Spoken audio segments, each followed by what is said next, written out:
Mike Jones Beats.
I just want to give a message to the activators. A lot of people out here is activators. What they do when they walk in a room, they activate somebody's insecurities. They activate somebody's hate. They activate somebody's envy. If you're an activator, don't be upset. They don't have nothing to do with you. And you're a person that's getting activated, you got an issue. What you need to do, you need to really look in the mirror and you need to do some self-evaluation. Because if you could get activated at any time because of somebody's success, because of what somebody is doing, the problem is you. You really need to look in the mirror and have a conversation with you. But the activators, it's not your job to feel sorry for no one. It's not your job to feel like, oh, no. If you activate somebody's insecurity based off of your confidence in yourself, that ain't got nothing to do with you. You don't have to address that or nothing. That don't have nothing to do with you. Now, if you being activated, you have a problem. You need to have a conversation with yourself. Go find somebody to talk to. But shout out to everybody out there that's activating, the activators, because you know what? It say that you got confidence in yourself. You love yourself, and it's just like that.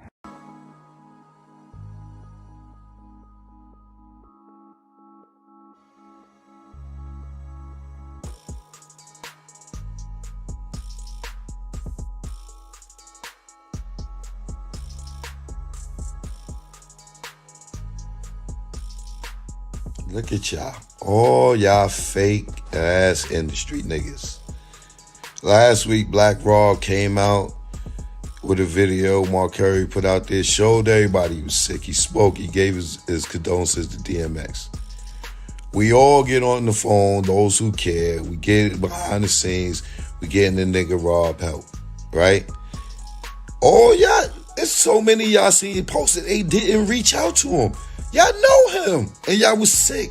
Y'all knew he was sick, and y'all didn't reach out. Now y'all posting pictures and video. Y'all had a whole week to reach out to him. None of y'all did. Few of y'all did. Shout out to Styles P and yo, Self, I see you got a GoFundMe up, man. Yo, Puff is paying for his funeral, my nigga. Y'all might as well leave Puff alone. Because Puff reached out to him when he was sick and he was alive. And Puff reached out that he passed and he's going to pay for it. What was the decision that you made? As soon as they said that. Because it was so great. They tried to play that against me because they wanted me to cop out. So I didn't want to cop out too. What was it? You Rowdy against me as a leverage. Like, all right, we going to get Rowdy 12, but we want you so bad, Bobby. We said we going to give Rowdy this, but we going to give him 12. We going to give him the max on this. Right. If you don't cop out with him, you heard? And I'm like, you gonna do that to my son? I looked at Goldie, I'm like, what you want? He's like, I ain't take those 12. I said, we are here, you know what I'm saying? And that was it. That's you know what I mean? We gonna right upstairs, we gonna come over, we gonna still get money. That's right. We gonna still get, you know what I'm saying? That shit ain't gonna stop nothing. You know what I mean? Right. Talking about, But you could have actually came home early. You could have took I could have early. came way earlier. Like, what's up with 2018, 2017? Wow. It's corrupt cops here in Brooklyn Park, and in the state of Minnesota. And it's a daily state for black, brown, and indigenous people. But you can't wrap your head around it. But you go home and you wrap your arms around your kids every day. Every day. I'm gonna need you to wrap your man around it. I'm gonna need you to get in tune. I'm gonna need you to put your boots on the ground. And act like you care about black, brown, and indigenous bodies. Act like it's there with your kids. No more racial profiling. No more just because you black, just you brown. No more. I'm sick and I'm tired. And it's people like you and you. You can look away all you want to. I'm looking at you too.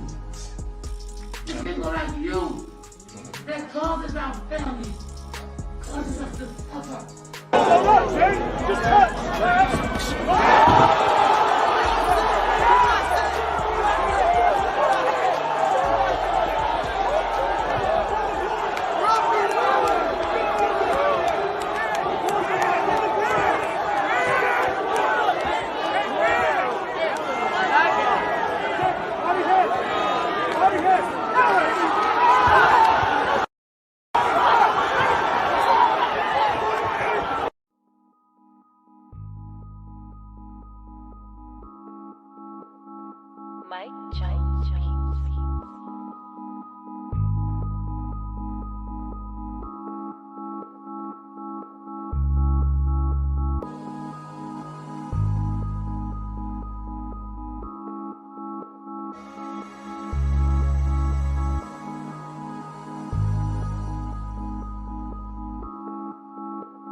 BBN, Jack Frost. What's up, party people? How's everybody doing today? I hope everybody's having a beautiful day. Hey, yo, check this out. I got a couple of things we're going to talk about today, right? And I'm going to tell you what the funniest thing is. The funniest thing is, us as black people, I'm going to say something about this whole Durk thing real quick. And then I'm going to get into the regular shenanigans. But us as black people, when we hear that gunfire might have happened at Durk's concert, it was not gunfire. But when we hear that gunfire might have happened at Durk's concert, us as black people is like, it's the ops. But you want to know what white people think when they're at a concert and gunfire go off? They think it's another mass shooter. So just imagine everybody running for different reasons. Very happily, it was neither a mass shooter nor the ops. It was just apparently somebody dropped a microphone or something along those lines. So apparently that's what happened. So we want to get into that. We're going to have a conversation about that.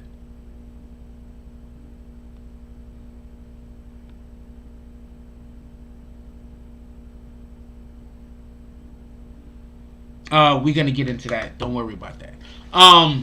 with all that being said, how's everybody doing? I hope everybody's having a beautiful day. Yes, there no videos came out today. I'm gonna say I'm sorry about that, but today is Sunday, and I'm not gonna lie. I was just absolutely exhausted. We did get some work done.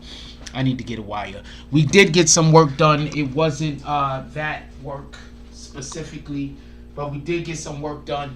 We're gonna hopefully start off the week strong tomorrow. I am, for everybody that don't know this, from now on, if you see me, I've tried it a couple of times prior. This is just the BS that we talk about before the show actually gets started. If y'all seen this before, prior, what we used to do before, when I used to put people that actually advertise, I used to put them in the videos. We're going back to doing that. We're going back to putting advertisements in the actual videos. That's just going to be a staple of what we do from now on when we make regular videos. I just wanted everybody to know. And let's go over the drops that happened this morning real quick, and then we're going to get right to the show.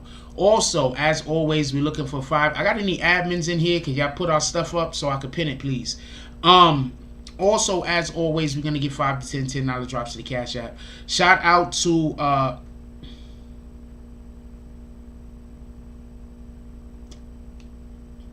to Teddy with the $3 drop.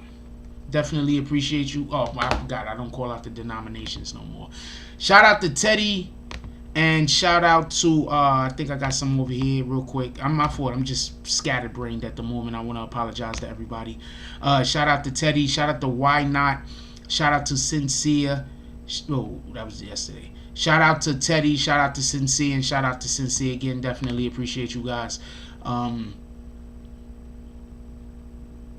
Definitely appreciate you guys. I'm a little scatterbrained right now, so I need for y'all to just bear with me. Let's do roll call real quick, and then let's get into the show. Who we got up in here? What up, Liberty Hazelton? He says whoop. Then he says, let's go, y'all. And third. So apparently Liberty Hazelton was 1, 2, and 3. Shout out to Liberty. Also, could we hit that like button, please? Get those likes up. Shout out to Angel Crispin. Shout out to James S. What's up, James S? How you doing? Oh, you see his smoking feet. What up, P Boy? He says salute, Frost. Hope all is well with you and yours. We in the BBN time. Real BX fam. Salute to that. What up, Net Stars Live? Yes, Net Stars Live. We're not gonna not do the thing, okay? I'm so sorry I'm being slow on it. What up, Rugi Housey? Says salute, Frost and the whole BBN network. Salute my brother. What up, Phil Jackson? He said, Phil Jackson said he's whack for getting that hype. Who you saying is whack? Particularly Phil Jackson. I don't know who you're talking about particularly. What up, Queen Shy? We got Queen Shy in the house. She says, good evening, Frost, BBN fam. Let's have a great show tonight. Hit that like button on the way in. People don't like hitting the like button. I don't understand that. I mean, I don't understand why the like button can't be hit. It's like, what is happening? Like, if you hit the like button and it turns out you didn't actually like the show, like, do people pull up on you? Like, is it like you get a knock at the door? Like, excuse me, you know you didn't like that video. We taking you downtown. Like, I want to know what's going on. Like, I really want to know what's going on. Like, I don't understand why people... And this is an ongoing thing. So, like, why don't people like hitting the like button? I said, what's up, Queen Shy? Who else we got up in here? What up, Derek? He says, what it do, Frost? Chilling. What up, Reginald Brown? This is like the second time I've seen you in a couple of days. I hope everything is good, my brother. Happy to see you back. What up, Kelly? Kelly says, hey, what up, E-Dogs? I want to have a couple of call-ins tonight, if y'all don't mind. And everybody that want to call in, say hey to me on IG. This IG. And then when I get ready to call in, I'm going to hit y'all up, let y'all call in for 5 minutes or whatever for a question or two. Maybe just a question. What up, Shells? What up, the business? Also, certain people I'm obviously not going to let call in. If you're not a person who both speaks here and speaks here, and I know who you are, I'm not letting you call in. Also, if I hit the button and you call in and you got a black screen, I'm immediately dead in it. I'm not doing any of that. If I can't see you, don't even try. I'm not playing any of them weirdo ass games. Yes, Black Rob died. He died the other day. I'm surprised you ain't know about it. What up, Rich? How you doing? He says, peace, BNN. I have no idea why you shouting out BNN, but shout out to that dude. He says, whiplash, but I'm all good. You was in, of course, Liberty Hazelton was in an accident. Very happy to see that Liberty Hazelton is doing good. What up, Corey Harris? He says, good night, me general. How you doing? Alright, so real quick, I want to say a couple of things. But before we get into this conversation about Diddy and Black Rob, I want y'all to hear this one more time. What up, iRock with you TV? I want y'all to hear this one more time, and then we're going to get into this conversation about Diddy and Black Rob. Look at y'all. All y'all fake ass industry niggas. Last week, Black Rob came out with a video Mark Curry put out there, showed everybody he was sick. He spoke, he gave his condolences to DMX. We all get on the phone, those who care. We get behind the scenes. We getting the nigga Rob help, right? Oh, y'all, there's so many y'all seen it posted. They didn't reach out to him. Y'all know him, and y'all was sick. Y'all knew he was sick, and y'all didn't reach out. Now y'all posting pictures and video. Y'all had a whole week to reach out to him. None of y'all did. Few of y'all did. Shout out to Styles P and yo, Self, I see you got a GoFundMe up, man. Yo, Puff is paying for his funeral, my nigga. Y'all might as well leave Puff alone. Because Puff reached out to him when he was sick and he was alive. And Puff reached out that he passed and he's going to pay for it. Okay, so first thing I want to say is this. This is the first thing that I want to say. I am not excusing the fact that it's obvious that Black Rob did not have support from Diddy before this. I'm not excusing that fact. Okay? So if we're just going to be here to bash Diddy saying, yo, why wasn't Diddy holding him down before? Let's already acknowledge that Diddy should have been holding Black Rob down. Period. Let's acknowledge that. Okay? So that's acknowledged. So that doesn't have to be the crux of the entirety. That doesn't have to be the crux of the conversation. That doesn't have to be the entirety of this particular conversation. So I just want everybody to know that right now. I'm acknowledging Diddy should have been holding Black Rob down. He should not have waited until Black Rob wasn't doing well. But I do want to say this. Everybody know how Choke No Joke give it up. Choke No Joke love calling out people for anything that he finds a feel away about it. Hold on, Reginald Brown. Hold on. Choke No Joke loves to absolutely bash people that was in the industry and still are in the industry, especially people that was around back when he was in the industry. We already know how he give it up. He's always trying to kill people, right? Reginald Brown says that funeral money is nothing to Diddy. Did you hear what Choke No Joke said, though? Choke No Joke said that as soon as that footage came out about Black Rob, Diddy, Choke No Joke, along with other people, reached out to Black Rob, and Diddy was one of the people that reached out to him before he died. What I'm saying is, there's a good chance that people didn't even know that Black Rob was fucked up like that. E-Dog says, damn, Frost read my mind about Diddy. With that said, Diddy looked out and was more than expect. Look, this is what I'm saying. Listen, this is what I'm saying. I'm not telling you got to agree with me. You can feel however you want to feel about this. Because I think that Diddy should have been looking out for all the bad boy art. There's no artist that was on Bad Boys in the 90s that should have the money problems. Period. I don't care what the fuck is going on with them. There's no rapper that was Bad Boys in the 90s that should be having any type of financial problems. Diddy should be taking care of all of them one way or the other. That's the way I feel.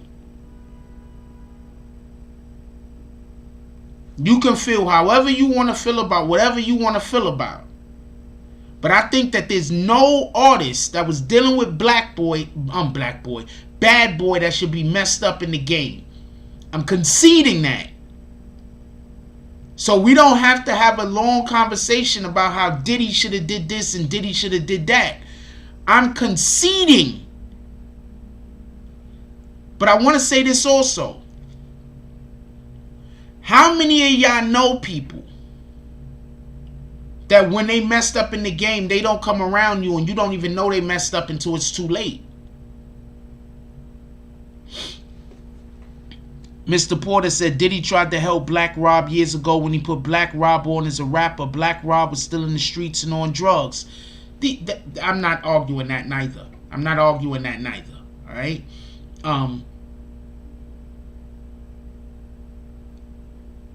A lot of these dudes are still in the streets and still on drugs. Let's just be clear on that. 90% of the rappers right now is on drugs. Right? It's not even 90%. That's not fair. 60% of the rappers now is on drugs, right? Because we're not calling weed a drug. 60% of the rappers right now got a drug addiction. We're not calling weed a drug. So when you tell me the rapper has a drug problem, that tells me that I don't care. I don't care. I'm going to tell you something. I used to live in the same building with Flavor Flav. I'm about to talk some of Flavor Flav business. What up, Roach? What up, Juice Now? I used to live in the same building with Flavor Flav. Hung out with the dude a couple of times. Been to the nigga crib. He used to live in 1020. The building number's 1020. The name of the building is Executive Towers. It's on 165th in the Grand Concourse. I used to live in that building. Listen. You want to know how they had it set up for Flav? Flav, I don't know what's going on with Flav now, but Flav has a long chronicled addiction to crack. I don't know what Flav's situation is now, and I'm not going to pretend to. Soleil! We got Soleil up in the house. I'm not going to pretend to. But I'm telling you right now, the way they had Flav set up was they paid for all of Flav's expenses and kept very few money actually in his hand. So you can't tell me he tried to help dude. Roach said, I'm pretty sure Rob's album didn't recoup on Bad Boy. That could be the issue.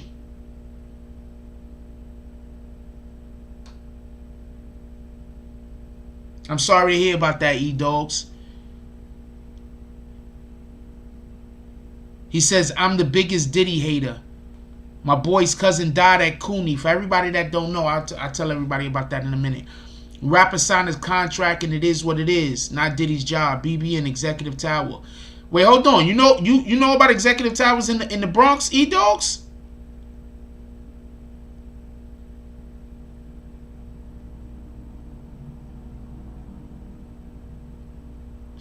Hold on. I want to say something real quick. For everybody that don't know, one of Diddy's first concerts was at I forgot which college it was. Was it Columbia? I don't know what college it was, but it was at a CUNY in New York. And I'm gonna tell you what they did. They sold too many tickets, and the place was at capacity, and you still had a gang of niggas outside. And it was a big rush, and a lot of people got hurt, and some people died. And Diddy was going to court getting sued for that for years. That's what you're talking about, right, E-Dogs? I know people that was there. Wait, hold on, E-Dogs, do you know me? What up, Frio? We got Frio in the house. Frio Isa Black. Hold on, do you know me, E-Dogs? How old are you? It was City College. Appreciate you.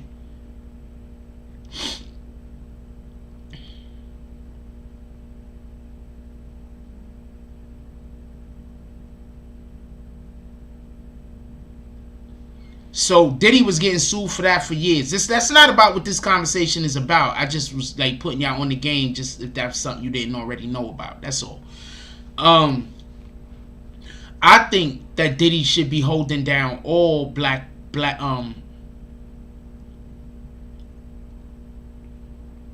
E-Dog said Diddy took Cashbox, signs big. I think that Diddy should be holding down all bad boy artists.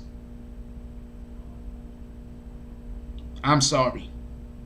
I just think he should. And when I say hold down, I don't mean give people money. Yes, his catalog was small. That's a fact, Roach. They couldn't get work out of him. From what I heard, they had a problem getting him to go to the studio to work.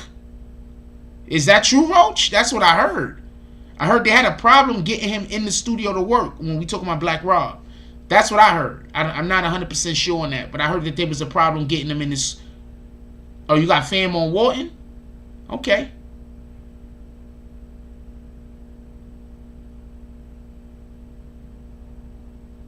Everybody knows Frost. Oh, you with our Savior? Okay.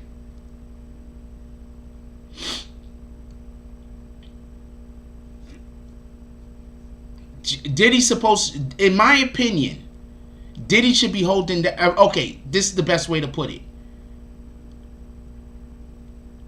When you are a part of creating a thing, and that thing becomes successful, I believe that the people who are benefiting from that thing being up should be using some of these proceeds to hold you down, whether it's to help you get help for your drug addiction, whether it's like I just said what they did for Flavor Flav. They just paid Flavor Flav's rent and they gave him a stipend. They paid all the Public Enemy. I don't know how they do it now, but Public Enemy paid all of Flavor Flav's bills.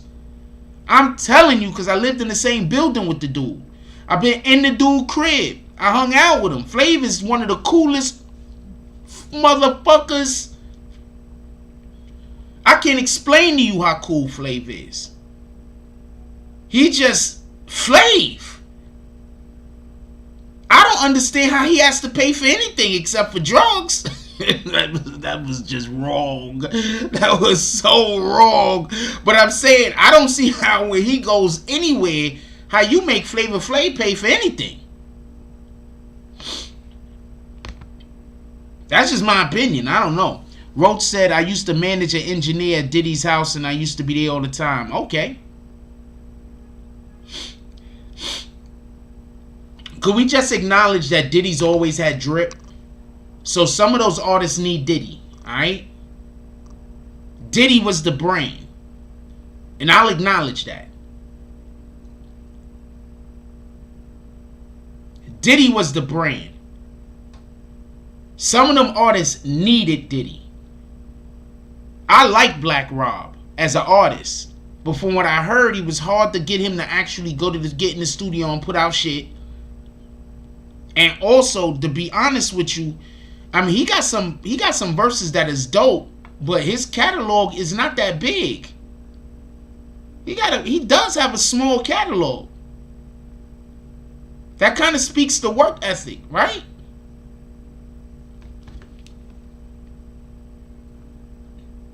I doubt very much if you're a rapper, they're saying, yeah, we don't want you to work no more. No more raps. No more raps for the rest of the year. We want you to, 2 verses, that's enough. Yeah, that's where I used to live. That's a fact. Wait, hold on. Angel Crispin, you know that building too? I swear you better not live there. I used to live there. If you around there, just be like, yo, anybody, if you around, this is my word. You go to the parks over there. If you go to because the other park is kind of tore down now. It's new park. If you around there and you go to Malali Park and be like, yo, and you ask any of the old heads about Spreewell, they gonna know me, my nigga. A lot of them ain't like me. A lot of them ain't like me. I used to send a lot of people home. Home. I used to send a lot of people to other parks. Because I get down there, I start getting busy. And then it's like, I used to send people to other parks. Phil Jackson said, yeah, he had way too many artists to care for after the contract. Yeah, and he had way too many artists to care for after the contract. What I'm going to say is this. If you're an artist, it's important for you to make back. You have to put out projects, right? You have to put out projects, right? You have to. And this is, I'm not trying to get on Black Rob. Shout out to Black Rob. Malali, a night pool. That's a fact. Yeah, you damn sure from there. That's not how you spell it though. It's something like that.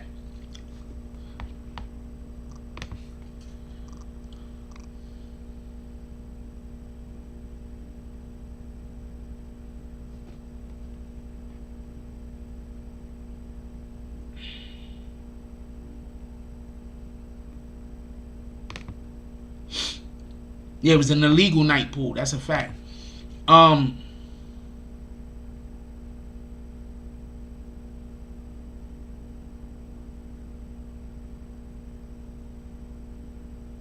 This is what I'm going to say, right? This is what I want to say, right?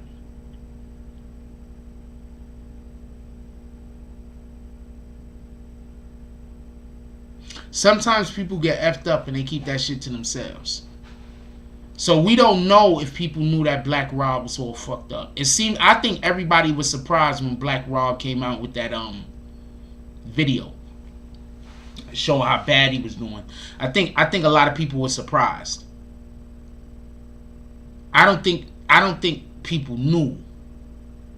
You understand what I'm saying? I don't think people knew that Black Rob was messed up like that.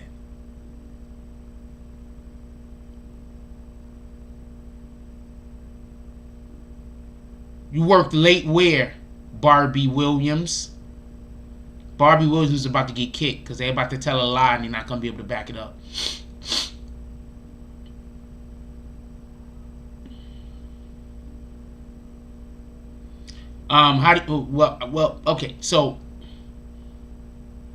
Okay, so this is what you got to understand about me. When these black bad boy was killing like they was killing, a lot of that was Diddy sauce.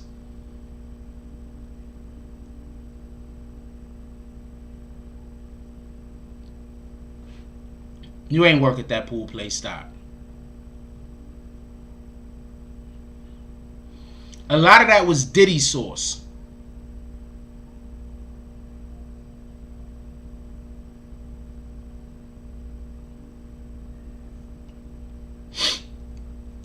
Juice Santana was doing bad, and who pulled up to help him? Cam and the rest of them, right? Cortona and Mapes don't got shit to do with Malali's Park, man.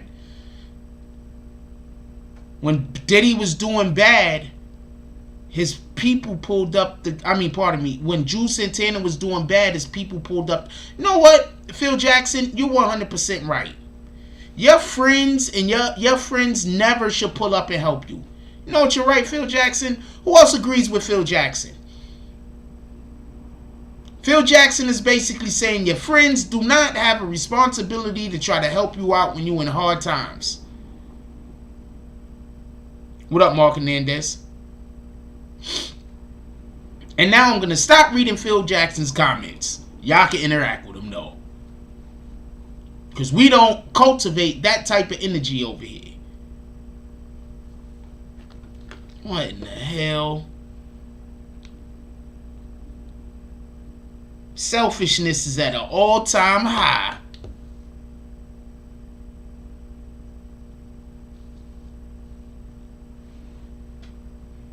Selfishness is at an all-time high. People, I don't know. Whatever. I'm not on that type of time. Anyway,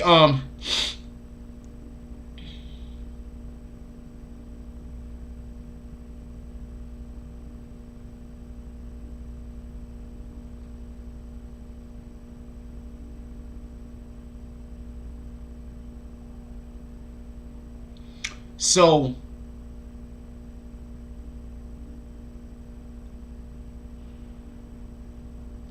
yes, Reginald Brown. Some people are bitter to the world.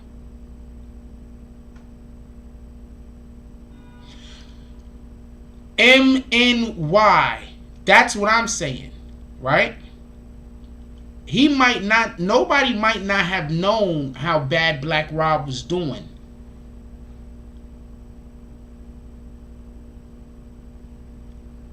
People might not have known. Most people, when they doing bad and they know they doing bad because they fucked up, they keep that shit to themselves. Think about it. How many people you know that you keep saying, yo, you can't keep doing that, you can't keep doing that, you can't keep doing that. They keep doing it. Then when they get fucked up, they don't want everybody to know that they was right, so they keep it to themselves and they try to fight through it.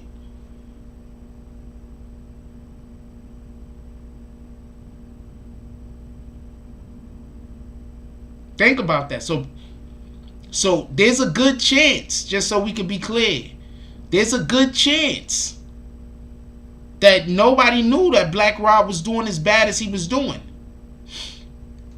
Roach said people knew for years. But did they know he was in the hospital like that? That's the point I'm making, Roach. Did they know, like, no, it's one thing to know somebody is doing bad, and it's another thing for a dude to be not doing bad but on his deathbed. Like, that's like, you understand what I'm saying? If that makes... Hey, yo, Kendio, I sent you something. Did you get it? I need you to send me your email before I lose the thing that the person sent me.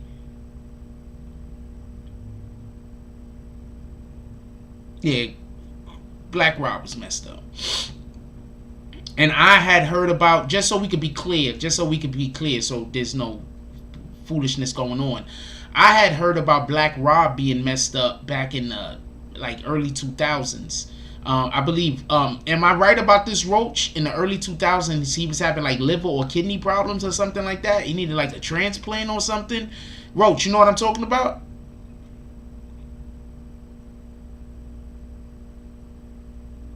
Joe said they did a Bad Boy event a few months back. Diddy had to notice something was up. That's a fact. That's a good point.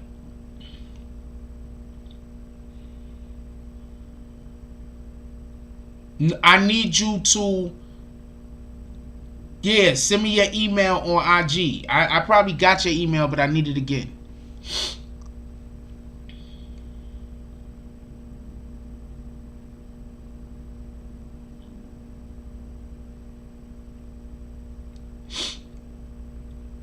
Reginald Brown says, it's like raising kids. Take preacher's kids. They can have all the instructions in love, but still end up bad and doing bad. Once again, I'm going to explain something to you. Well, not you specifically, just something that I'm going to say. You could... Rose said he don't know about that. Well, I know he had... I don't know what they did with it, but I did hear... I don't know if it was him. I think it was Black Rob, not G. I heard it on the street, just so we could be clear. I heard it from street niggas, just so we could be clear. I heard it from some... I don't want to say from where, but I heard it from some niggas in the Bronx. I don't want to really like say where specifically, that he was having health issues for real, like in the early 2000s or some shit. It was the early 2000s. It's before I went to Georgia. I heard about it. Joe says, yeah, shout out to K Goddess. Wait, why you shouting out K Goddess? Shout out to K Goddess though.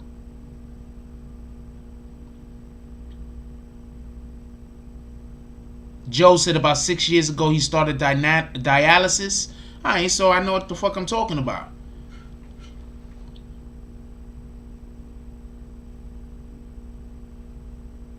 Alright. I mean, as far as what Joe says, I know what I'm talking about. We don't know if Joe knows what the fuck he's talking about. Me and Joe might not know what the fuck we talking about. But from what I heard from some niggas that I knew in the street that knew the dude, what up, Mario? From what I heard from some niggas that I knew in the street that knew the dude. Alright, copy. I got it. I'm gonna send it to you when we obviously I'm not sending it right now. That knew the dude, from what I heard. I also gotta find the thing I gotta send you.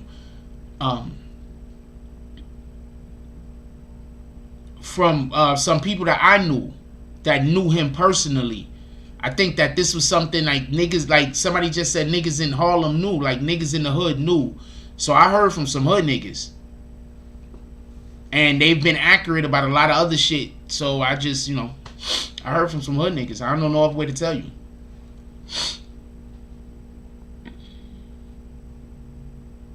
That's your left hand?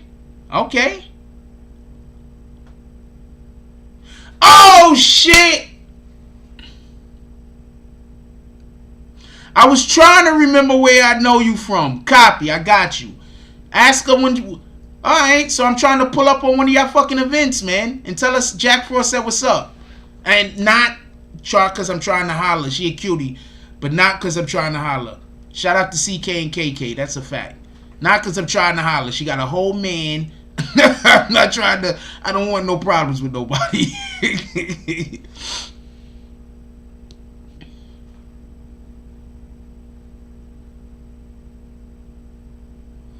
Joe says, well, I heard Big Gene saying it, and he's still in contact with most of them. All right. Shout out to Gene, Big Gene. Is he still out there telling all of his Diddy stories? He hate Diddy, boy. I ain't mad at him. A lot of people don't like Diddy, though. Why did you just put him on a timeout for?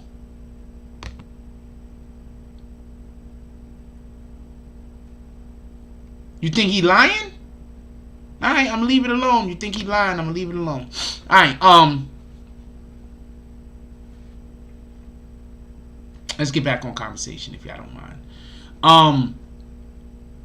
So Diddy is paying for the funeral.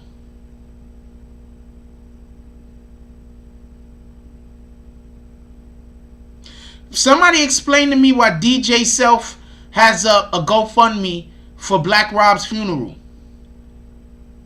Oh, it was an accident. Okay. Yo, that was an accident, Joe. Sorry about that. She did that by accident. Could somebody explain to me why DJ Self has up a GoFundMe for Black Rob's funeral if Diddy is paying for it?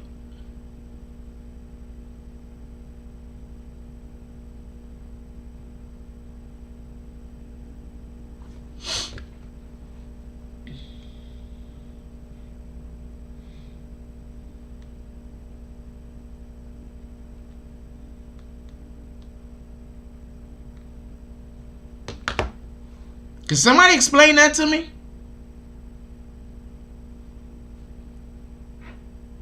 I really want to know.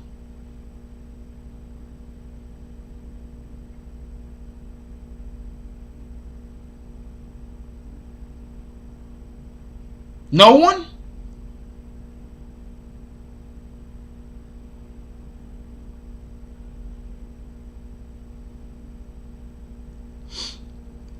Mr. Porter is the troll. Look how they spell family. That nigga can't spell. I swear. That troll is the same troll that nigga can't spell. I'm leaving it alone though. It's a pretty fraudulent activity. That's a fact.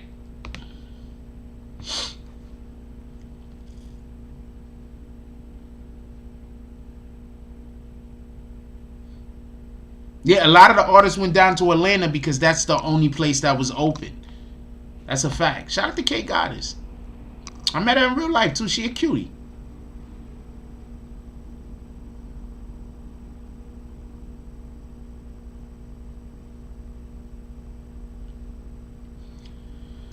So you think Diddy told everybody that he was going to pay for the funeral and then he's not going to pay for it? You know, we talking about $500 million Diddy. You think Diddy just said, yo, I'm going to pay for the funeral and then he's just not going to pay for it? That's what you think is going down, E-Dogs?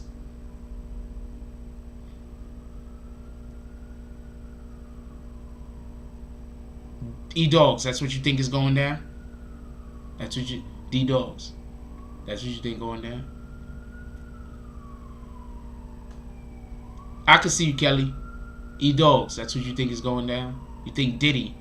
$500 million Diddy It's like, you know what? That funeral, you know, that $40,000 funeral, that $50,000 funeral, you know, you could actually get a funeral for less than that.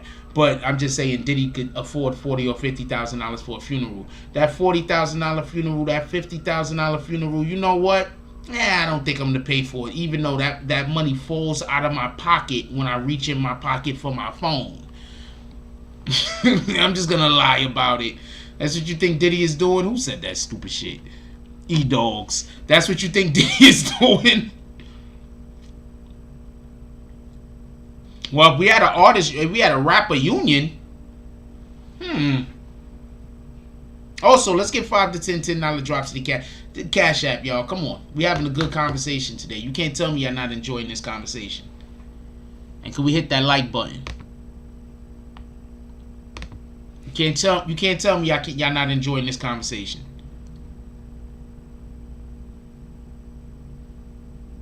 Yeah, of course that's a tax write-off. E-Dogs is the one saying he lying about it. No, he ain't out here looking broke. He might be a lot of things. People, look, we all got, a lot of us got reasons why we don't care for Diddy. I actually don't got no beef with the dude, be honest with you. I don't dislike him at all. I see Diddy has a talent that very few other people have. Diddy has a plan, and Diddy get shit done. Whether you like the shit he's getting done or not, I'm not talking about that. But Diddy gets shit done, and Diddy has a plan. Diddy is probably one of the most confident people that ever confidenced. I have no other way to explain this. So I don't have no beef with Diddy. Shout out to Diddy. Do I agree with some of the things that he's being accused of? Absolutely not. Who would?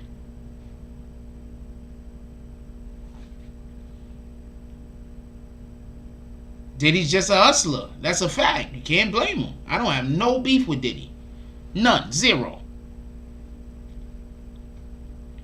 Zippo Flames says, sad to see rappers we grew up getting old and passing away. I'm thankful to have seen the golden era of rap, though. 96 to 2010 had the best rap ever. I'm not going to say 96 to 2010, but that's not a bad time either. I'm going to say, what albums came out? First of all, before I say anything, what albums came out in 2010? Hold on. Because I'm going to go back, and I'm going to say 91. I'm gonna say the silver age of rap. The golden age of rap is the 80s to me. The silver age of rap is what you're talking about, in my opinion. If we're gonna really start gauging these shits, I don't know. First, let me find out which one means which. Shout out to Kelly with the $5 drop. She said, for the good combo. What did the 5 fingers say to the face?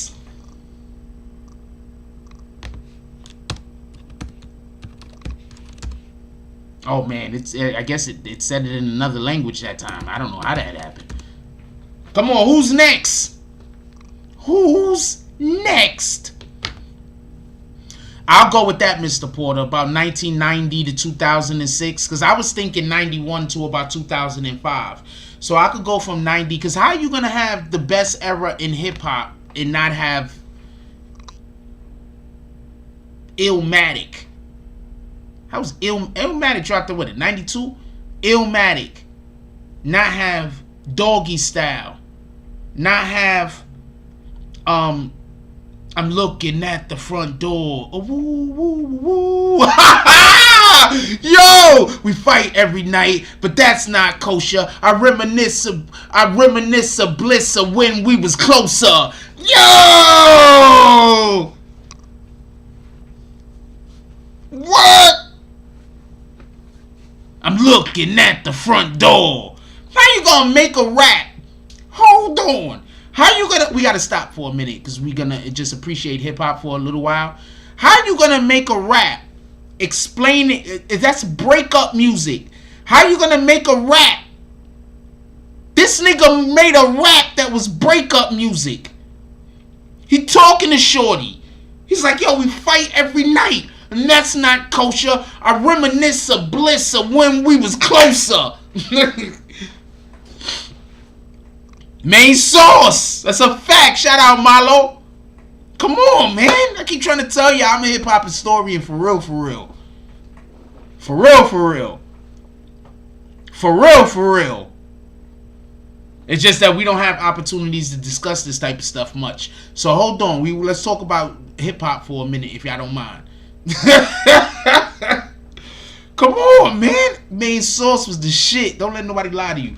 Hold on. When did that shit drop? When that shit drop? When that shit drop?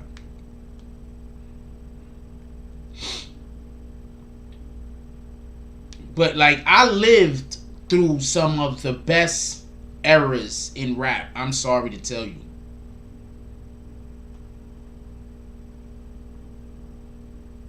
'89, so yeah, we want to go to 90. Look, in that 91, yeah, so 90, we want to go to 90. 91, looking at the front door. And main sources who brought us Nas, by the way, for everybody that don't know.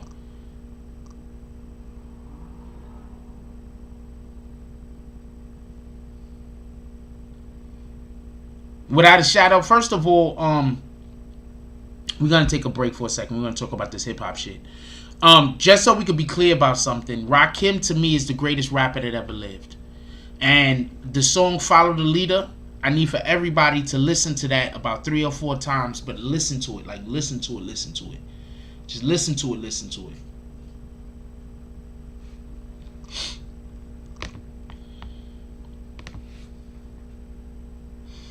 Nah, we're not doing hip hop right now. We're doing like this pop shit. You know what I'm saying? It's more pop. You know what I'm saying? It's more pop right now. But I'm not mad. I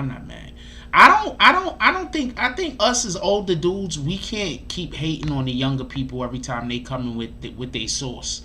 You know what I'm saying? Let's not do that. Let's not hate on the younger dudes every time they come with their source. You feel me? Let's not hate on them. It's much different. We got the music. I like listening to Usher's Confessions. I like listening to Usher's Confessions. I like listening to Tevin Campbell. I like the music where we talking about how much we love our women. I'm not really on this vibe where it's, all women is hoes and fuck bitches and get money. I'm not really on that, but something like that. You understand what I'm saying? I like the vibe where we talk about how much we loving our women. You know what I'm saying? I like that vibe.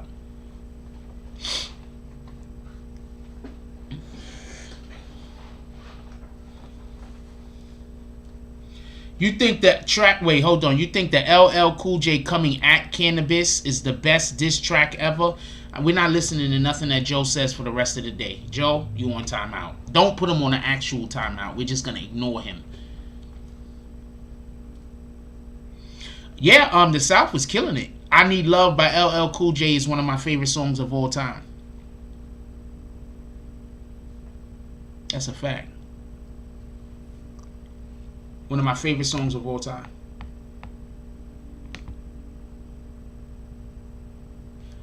If I could remember the beat, I'll tell you the fucking song.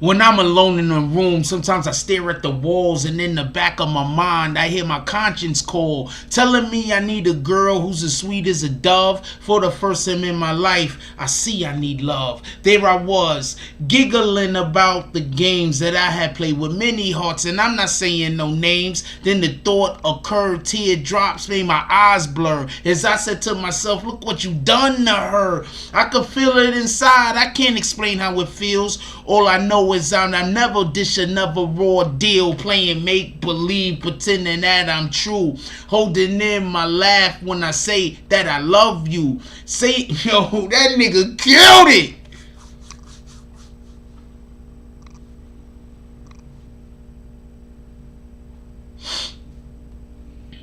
When I'm alone in my room, sometimes I stare at the walls, and in the back of my mind, I hear my conscience call, telling me I need a girl who's as sweet as a dove. For the first time in my life, I see I need love. There I was, giggling about the games that I had played with many hearts, and I'm not saying no names. Then the thought occurred, teardrops made my eyes blur as I said to myself, look what you done to her. I could feel it inside. I can't explain how it feels, but I know I'm never gonna dish another raw deal. Playing make-believe, pretending that I'm true, holding in my laugh when I say that I love you. That nigga killed that shit. That nigga came out with that I need love shit. That was a rap. That's the song that made his career. Don't let nobody lie to you. LL was always dope, but that's the song. That's the song that made it. You know what? L's in his own lane. We can't fuck with this nigga.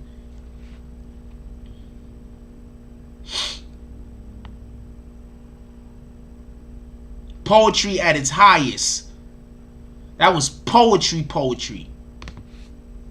That's a fact. Let's get 5 to 10 $10 drops to the Cash App. How we do? This is the shit that I'm just gonna say this one time. We are having a dope ass conversation. Why won't we have conversations like this? No drops. But let us be talking about some shit that don't mean nothing. Then people doing drops out of the fucking woodwork. I don't understand this. So I gotta choose between doing a good show where we are doing good content and choose between doing the show about nothing in order to I don't know what to do. What the fuck, yo? I don't understand you niggas. Yeah, LL shut it down. That's a fact. Yeah, we definitely need more poetry. That's a fact. Way more storytelling. That's a fact. These are facts.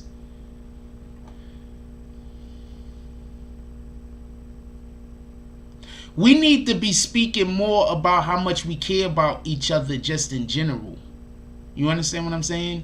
Because we have so much of this negative music out that everybody is repeating and speaking and repeating and talking, and then they're talking negativity into their life. You understand what I'm saying? So we need more positive music. I'm not saying, just so we could be clear, I'm not saying get rid of all negative music. But I'm saying we don't got no balance. You understand what I'm saying? It's like when you are in a relationship with somebody, you can't always expect y'all to always agree on everything. If you agree with somebody when you're in a relationship on everything, that's not healthy. But at the same time, y'all can't be arguing all the time. So right now, our relationship with hip-hop is just hip-hop arguing at us all the time. And then we arguing at each other whenever we are discussing hip-hop. It's not enough love. It needs to be a balance.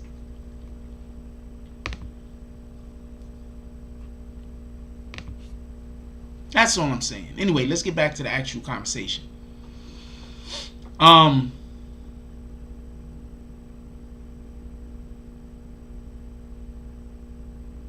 Let's get back to the actual conversation. I'm not complaining or nothing. Well, I am complaining. But I'm just saying that, I don't understand that shit. That's all I'm saying. The shit don't make sense to me. It just 100% don't make sense to me. It just doesn't make sense. When we doing these type of shows, I don't know what to do. Well, fuck it. Let's just get back to the other conversation real quick. So that means that I have to literally dedicate 3-4 shows a week to just shit that I'm trying to grow my brand. I got to choose between growing my brand. I don't know. I don't know what to do. I don't know what to do as far as this is concerned. I was having a discussion with my admins about this shit earlier.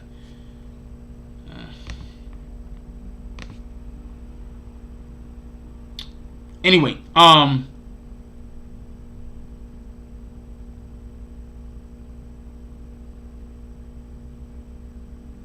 What up, Shy 120? I don't know if that's the real Shy 120 or not. It might be the fake account.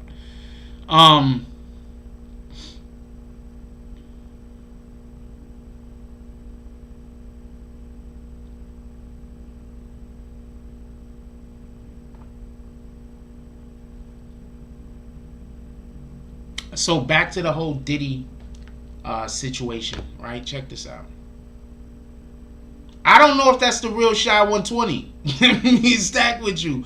I don't know that because they cloned his account. They had cloned Shy 120's account at one point.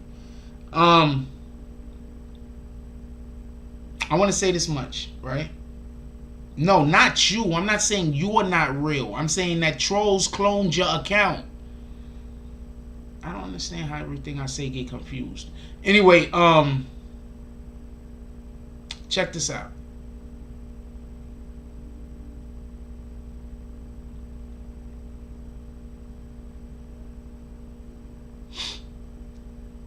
They was in here making you look bad too. They was misspelling all the words. Who was in here? Wait, time out. Time out, everybody. Who was in here when they was misspelling all the words? When they had the fake Shy 120 in here and the person didn't even know how to spell salutations? They they tried to spell it like 3 or 4 times. That shit was dumb funny. I was just like, I keep trying to tell you, I'm not going to call the troll out no more, right? But there's one idiot that comes in here and he be trying to troll, but he don't know how to spell.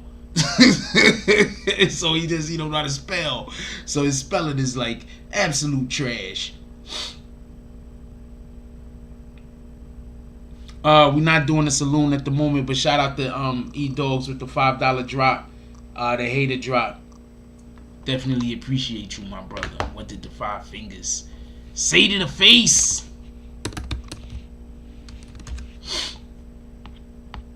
Yeah, they didn't know how to spell. It was like, what the fuck? Somebody else had to be here when that shit was happening. Yeah, they always come in here and try to only get me to speak to them. That's a fact. That's what I'm trying to tell you. That's how I usually know the fuck the trolls are. Whenever anybody comes in here and they just only want me to talk to them, I'd be like, troll. Shout out to world famous Peter Method with the $10 drop. He said, let's go, boom. Who's next? Also, I appreciate everybody that helps support the channel, man. It's a fact. Shout out to the real native son with the $5 drop. What you want, huh? Dope a dog food. That's what it is, Sha. I appreciate you.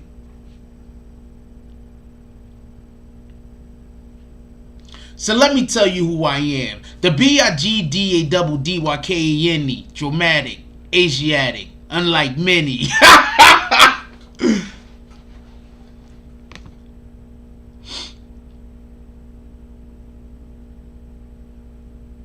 Yeah.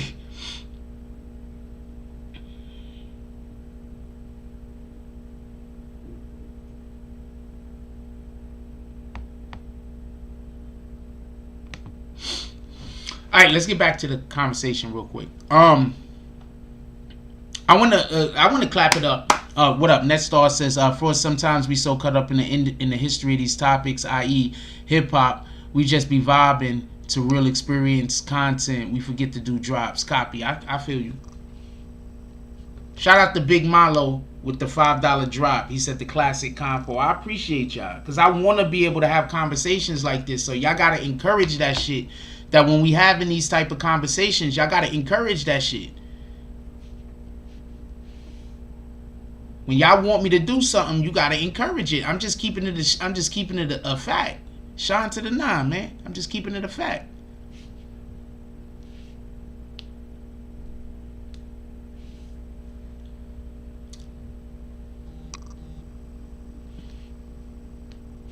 Shout out to Big Malo. He says, double back for the haters. What does the 5 fingers say to the face? It's like doing that. I ain't gonna lie to you. Say to the face. Look, MNY says, do you think Kane will do a versus against KRS-One? I think that versus will be lit. I don't think Kane could take KRS-One though. I don't think many people could take KRS-One. I think KRS-One's catalog is tight as shit. I think KRS-One catalog could take out some niggas right now. I think KRS-One's catalog is tight as shit. KRS-One, I think people just really forget how dope KRS-One is.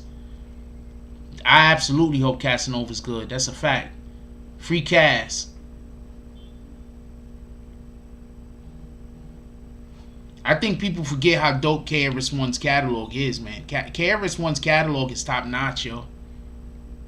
For real, for real. Don't let nobody lie to you. KRS-One's catalog is top notch. The best thing I could tell you, right? And free AR-Ab. That's a fact. And but they did AR-Ab wrong all that fucking time. That shit is retarded. If you want to know why KRS-One is the teacher and one of the best rappers of all time, and he needs to start being mentioned in people's top 5 more, Free Treyway. That's a fact. Go listen to the album Edutainment.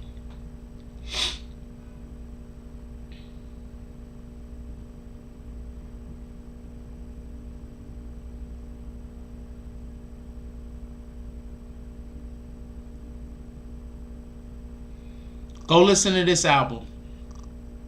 There's nothing else to say about KRS-One. Go listen to that album. Nobody is gonna do a fucking. No one is gonna do a versus with KRS-One. Maybe Kane. Maybe Kane. But nobody's doing a versus with KRS-One, man. Nobody's doing a versus with KRS-One, man.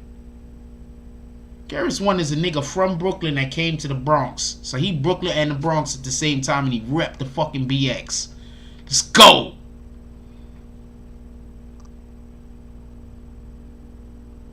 Nah, nobody. Love's gonna get you. Gonna get you. Love's gonna get you. Love's gonna get you. Love's gonna get you. Love's gonna get you, love's gonna get you, love's gonna. I'm in junior high with a B+ grade. At the end of the day, I don't hit the arcade. I go right home to my mom's apartment. I gotta tell her something every day. Don't start this, cause where I'm at, if you're soft, you're lost. To stay on course means to roll with force. Babe, chillin'. Yo, you can't tell me, brother. I'm hip hop, nigga. I don't know Crino, homie. I'm hip hop, man. You can't tell me. Love's gonna get you. Love's gonna get you. Love's gonna get you. Love's gonna get you. Everybody talk about they want some storytelling rappers, right? Stop wanting new storytelling rappers and start listening to the old stuff. Start streaming some of the old stuff. Because some of the old stuff is better than this new stuff that they got coming out and ain't close. And it's not me being disrespectful. I'm just saying that Love's Gonna Get You, I'd put up against any storytelling rap ever. In any era.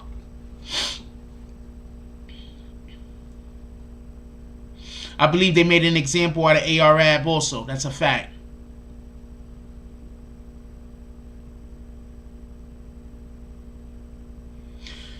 I'm going to tell you how crazy The Bridge Is Over was, right? I got a cousin, right? Shout out to Net Stars Live. He said 5 fingers for real hip hop. What did the 5 fingers say to the face? I got to keep doing that right there like that. I was just about to tell y'all something. What was it? Somebody said something. I'm going to tell you something right now. I got a cousin, right? He told me that when The Bridge Is Over came out, you go to Queens to a house party, they playing The Bridge Is Over. Not in Queensbridge. I'm talking about other parts of Queens. They're playing The Bridge Is Over. The bridge is over. The bridge is over. You know, that's the sound of the bridge getting destroyed. Y'all know that, right? That's the sound of the bridge blowing up when he do that, right? I don't know. I never spoke to KRS. But I think that's supposed to be the sound of the bridge exploding. Bidiyapa. The bridge is over. The bridge is over. Hey, hey. I walk into the club with the smell of Sincere. Down with the crowd, go BDP. If you wanna test the crew, boy, you must see me. You can't be like Shin or that one Marley, because Shin and Marley Marl, they be rhyming like they gay. Covered up the club and they don't know what to say. Yo, hold on, I got a story. I got a KRS-One story real quick for everybody that don't know. You want to know where they get the beat for the bridge is over? Anybody here know where they get the beat for the bridge is over from?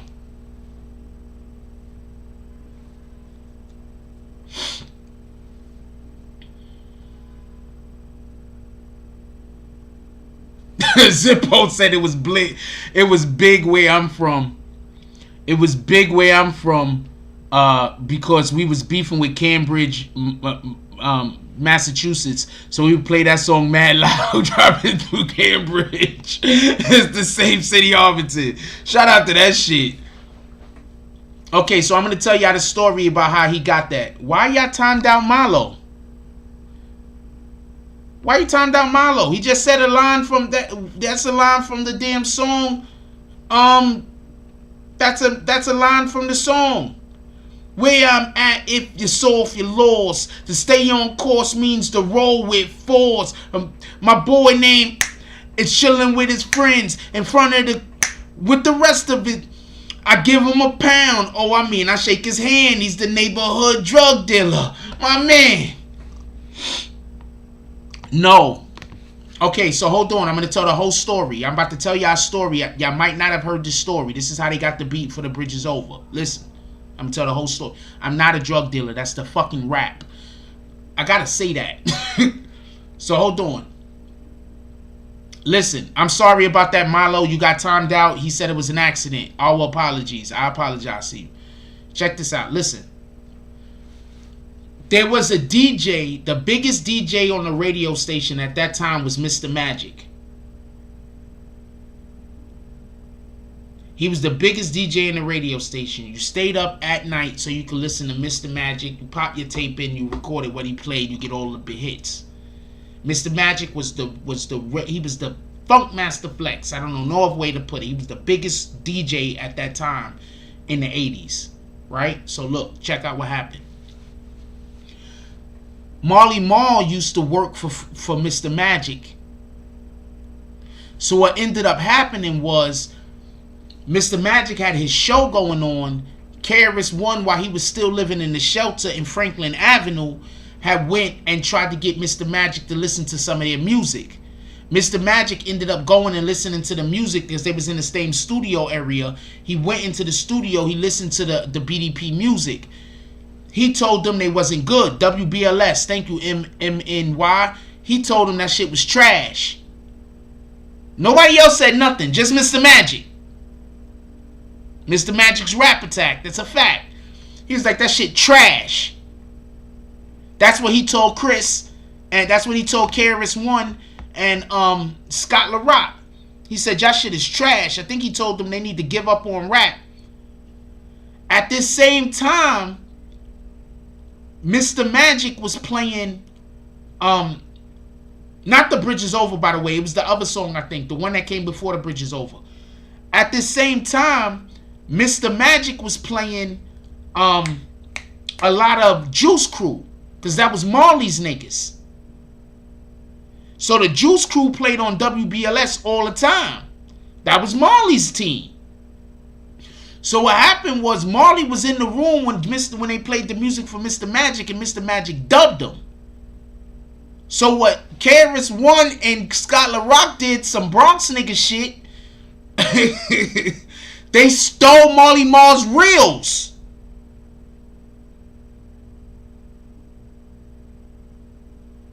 They took Marley Marl's own beat and dissed them niggas. That's why. Hold on. I'm gonna make sure I get the right song. I'm gonna listen to it real quick so I can make sure I get the right song. Give me 1 second.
Yeah, I believe it's The Bridge Is Over. Because remember, there was two. There was two that he dissed him with. I believe it was The Bridge Is Over. Shout out to James S. with the $5 drop. He said, sorry, Milo. As he's walking through with all the smoke. What did the 5 fingers say to the face? Yeah, I believe it was The Bridge Is Over. So he stole a reel with Marley Marl's beats on it. Yo, this is some Bronx nigga shit. I don't know what to tell you. He stole the reels with Marley Marl beat on it. And then he dissed them niggas with it.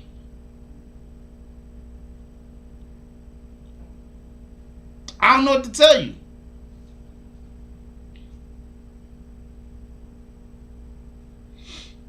Yeah, his catalog is KRS-One's catalog is tough, man. His catalog is really tough, man. For real, for real.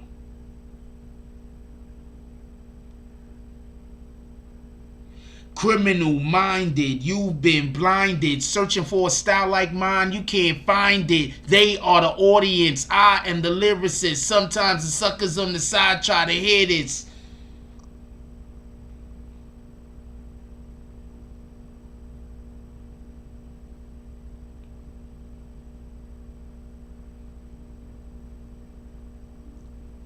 Sound of the police. Look, I'm just gonna sound of the police. A friend, my philosophy, out of here. The P is free. Come on, man. Freaking I'm number one.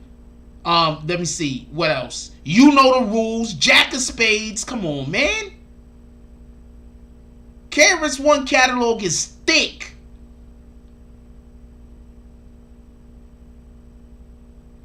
My 9mm go bang. KRS-One catalog is thick. Anyway, that's a whole nother conversation. Listen to my 9mm go bang. I remember when that shit dropped, yo. Like, you don't understand, man. Black Cop, thank you. KRS-One catalog is thick. Thick. Damn, was that just somebody outside letting their thing go bang? KRS-One catalog is thick. Yeah, I wouldn't advise nobody to do a versus against KRS-One. That's a fact.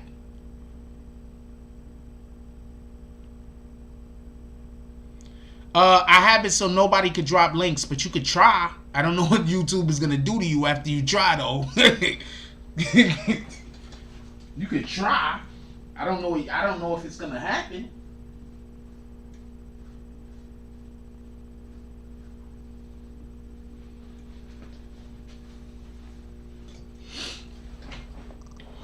The don't yo. The diddy diddy day. Hey, all you sucker MCs want you please come out to play. Yo, I don't even want to go into it, man. But that's just like, I don't even want to get into it, man. But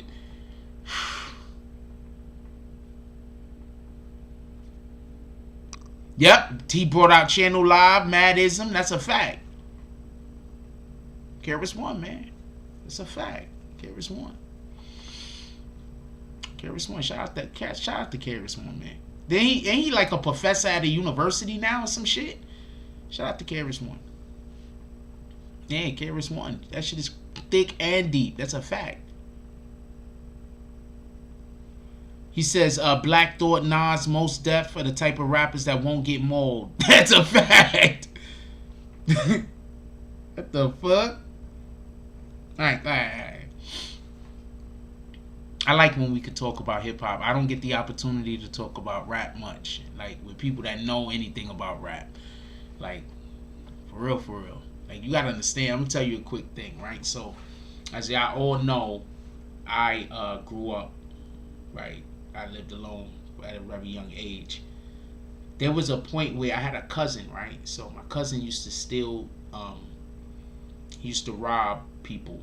And some of the people he used to rob were DJs. So he used to also rob DJs. I don't know how to tell you. I don't want to say the other people that he used to rob, but he used to also rob DJs.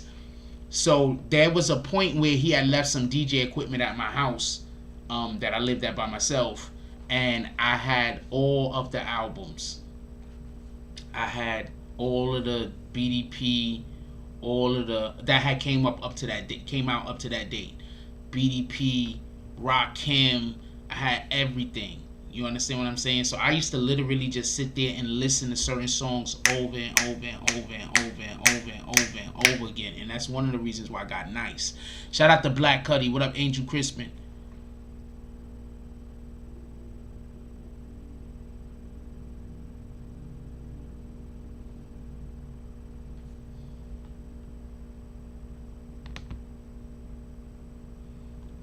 Zippo said white people in Boston used to call him Chris One.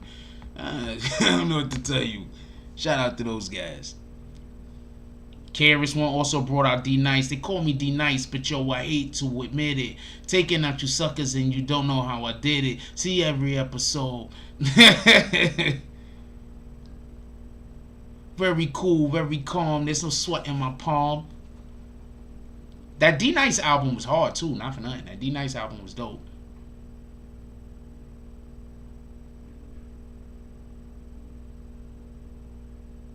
Said KRS-One has an honorary doctorate from Harvard or Yale. Remember when KRS-One tossed DPMD off stage? For everybody that don't know, I don't even know how that beef started, but KRS-One was totally against all weak rap. So apparently he went on stage and threw threw PM Dawn off the stage, and then he proceeded to do his set, and he wasn't even invited. So I'm curious to know if they got paid for that shit. I'm not even sure why they was beefing. I don't know if he was just bullying them or if he was like, no, we don't need this type of rap. Screw this type of rap. That could have been the energy that they was on. Hey, yo, Just, you still in here?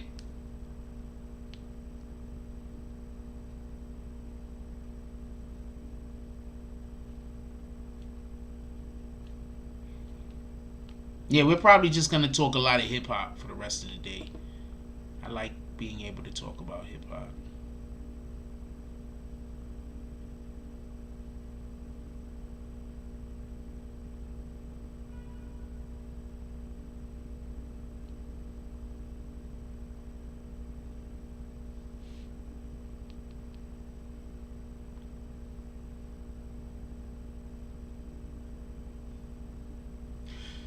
Well, they wasn't trying to solve the Scott LaRock murder.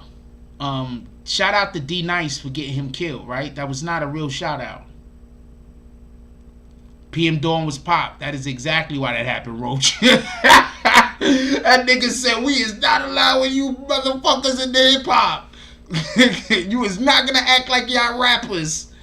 And then PM Dawn got their ass whooped and got thrown off the stage by KRS-One. I hate them dudes with them damn knives on Call of Duty. They can eat a dick. I hate them guys.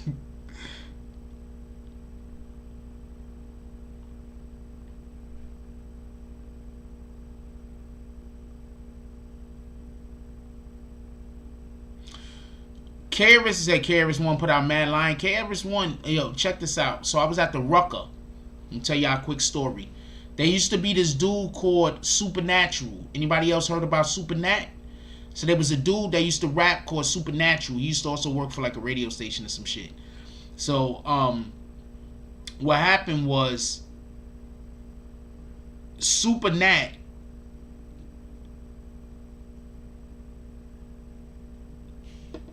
was like, he used to say he's the best rapper, nobody's a better rapper than him, yada yada, this and this and that. So he used to go on the radio station, for everybody that don't know, he used to just rap, just like he could just keep rapping and never stop rapping. That's not really that difficult if you ask me. I mean, I could literally, if I felt like it, I could literally just keep rapping. Scott LaRock got killed. This is the story I heard.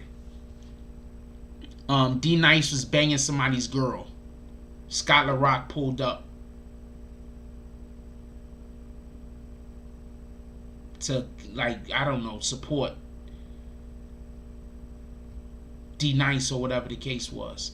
And I from what I hear, it happened not actually up on High Bridge. The kid could have been from High Bridge, but from what I hear, it actually happened. You know where the but I could be wrong about this. I could be wrong, just so we could be clear. You know where I think that was like a C-town before, but they got the West Indian spot over there on 161st. I think that's like Walton or Girard, on that West Indian spot that is like right down the block. It's right across the street from the parking spot, the Yankee Stadium parking spot that goes on a slant. I used to bang this. I used to date this girl that used to work there. Her family owns that. Damn, I always dated women that just did good stuff for me. Maybe that's why I'm so picky.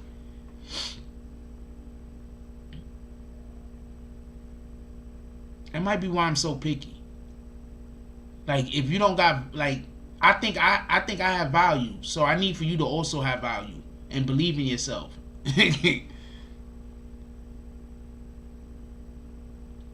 So basically what happened was, they was at the Rucker.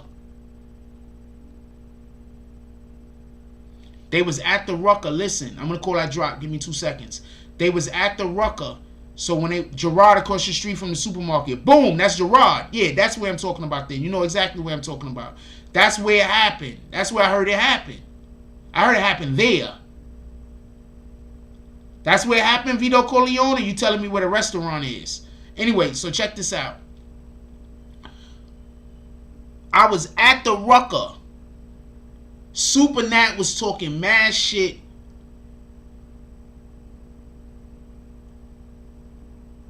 Supernat was talking mad shit about how he the best rapper, this and this and that. KRS-One heard he was at the Rucker from the radio station, and I think he like called the radio station or some shit, and he was like, yo, I'm coming down there right now.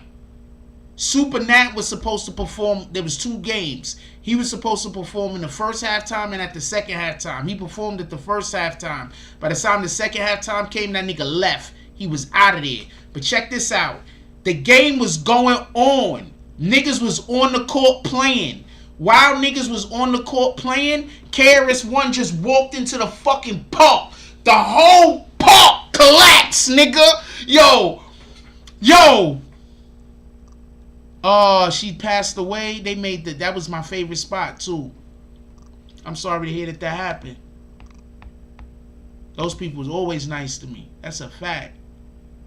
I used to date a chick that used to work there. She used to always like bring me oxtails all the time and shit after work. I ain't gonna lie.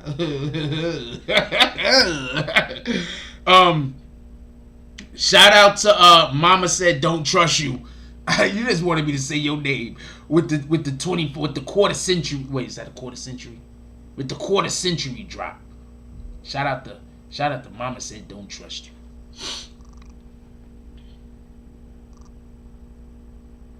Appreciate you, my brother. You the man.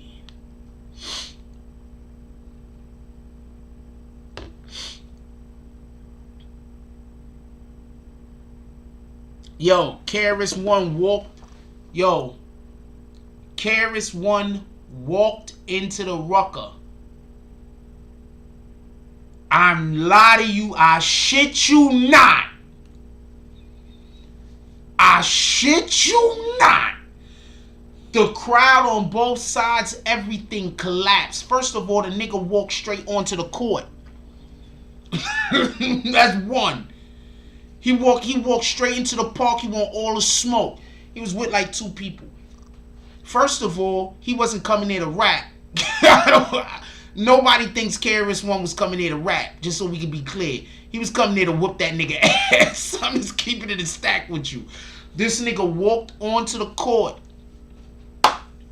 He just walked onto the court. The whole shit collapsed around him. And you just see KRS-One in the middle of the crowd like this, looking around for Supernatural. Now, Supernatural about this tall. Supernatural about this tall, man. He is not a tall dude. He's about like this tall.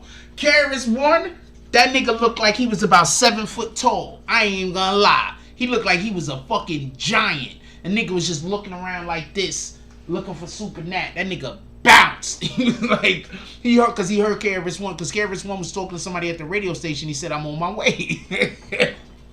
Nigga Supernat said, wait, hold on, who coming? Nah, the nigga Chris, he don't know how to act.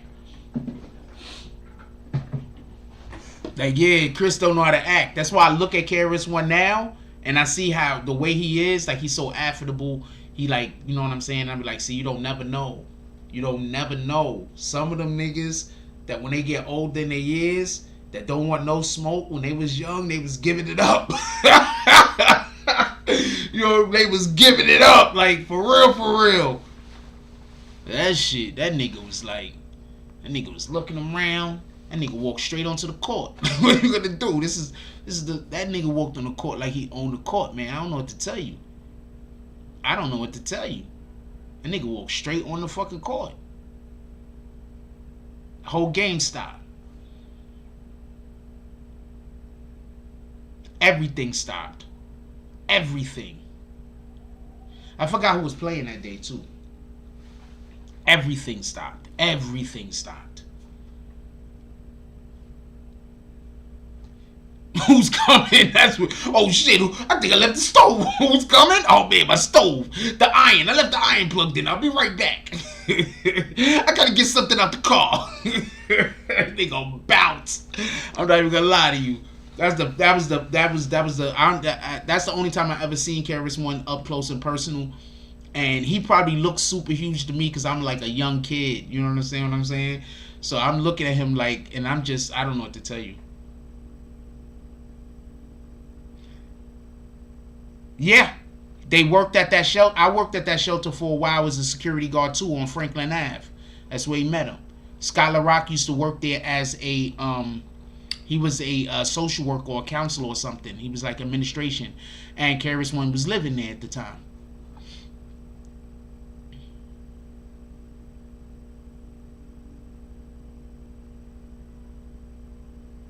Yeah, KRS-One was by all the smoke, man. For real, for real.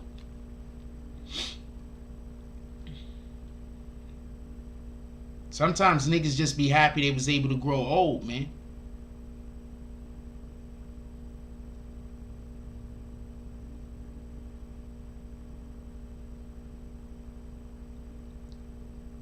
Sometimes people just be happy they was able to grow old. Like, y'all don't understand.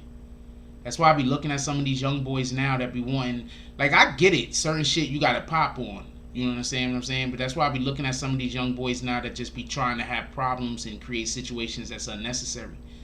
And I just be like, damn, man, I don't know if you gonna make it. Keep it a stack. I don't know, you might not make it. Like, I be looking at some of these young boys like, you might not make it at 30, man. You don't look like you want to make it at 30. Nah, nobody wanted it with BDP. Nah, you had to be thorough in the Bronx in the 80s. That's a fact.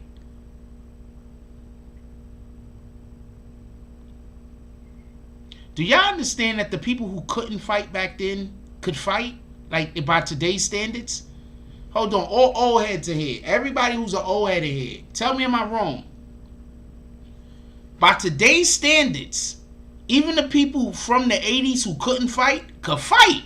By today's standards. Yeah, 21 was considered to be pretty old in the 80s. Yo, hold on. By today's standards, people in the 80s that could not fight, by today's standards, they could fight. I don't know no way to tell you this shit. I don't know no other way to say this shit. And all due respect.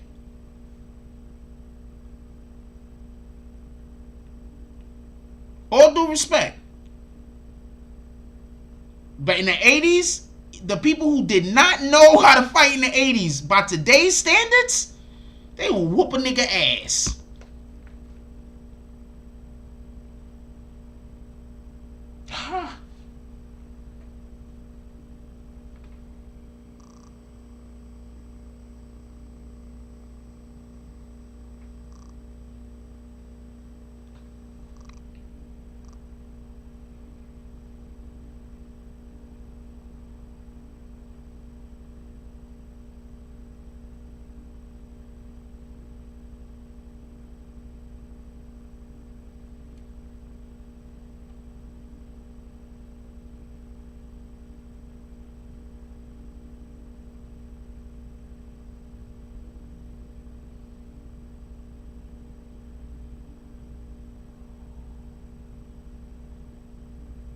Does anybody else zoom in on chicks' feet? I will zoom in on your fucking feet. Like, if you are really killing it, like, I'm gonna keep it a stack. If I see a shorty picture and her shit is she really killing it, like she really fire, her picture is killing it, her photo killing it, I'm probably gonna zoom in on her feet at some point.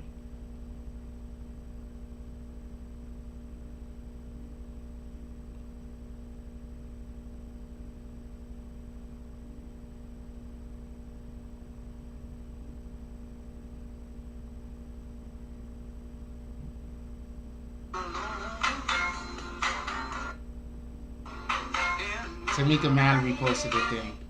I love Tamika Mallory. It's a couple though. Black Love. Black Love is dope.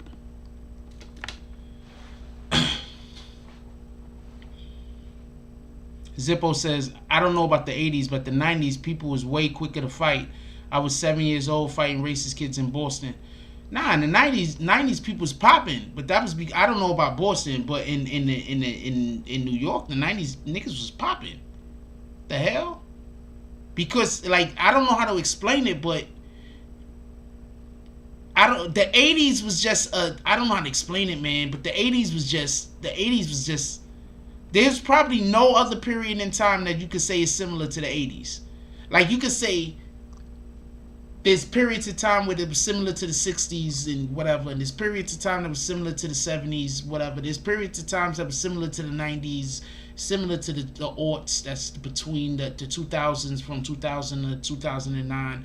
There was the teens or whatever. There was no time like the 80s, yo, especially in the fucking Bronx, yo. I don't know where the sniper at.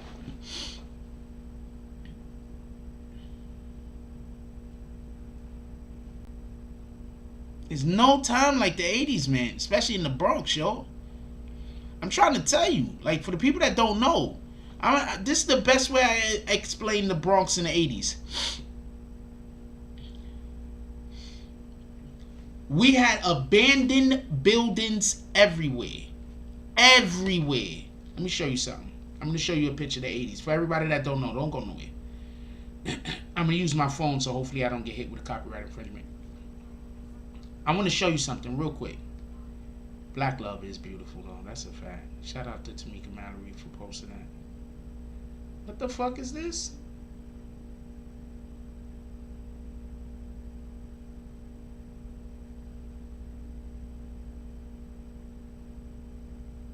Okay, we're not doing that. I'm going to show you something real quick. Don't go nowhere. Show you something real quick.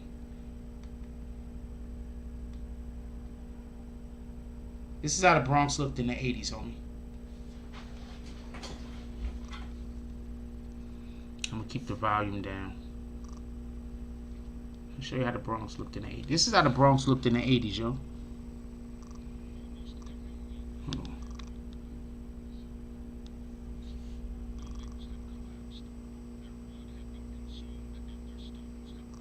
This is the Bronx. This is how the Bronx looked in the 80s, man. Let me get a better one where they don't got talking over the top of it and they just showing the streets and shit.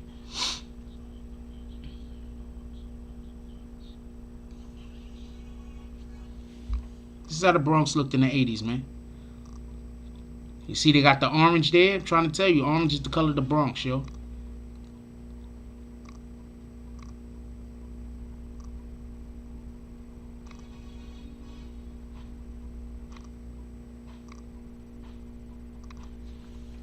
Turn that thing down. I don't know. I don't own that music.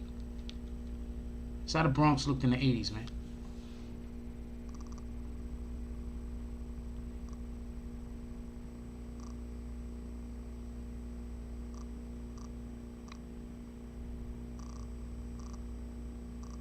I don't know what dance that is. Good chance he's on drugs.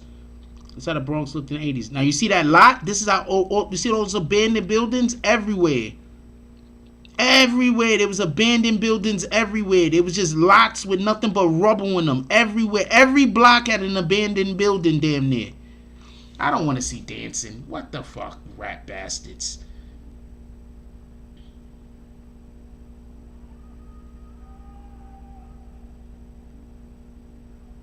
Here we go. This is a perfect one.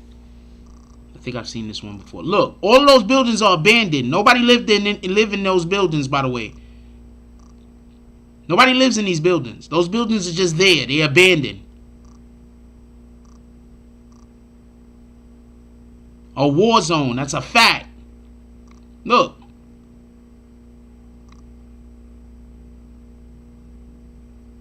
Look, somebody jumping out the window or climbing in the window. I'm not even 100% sure. Out.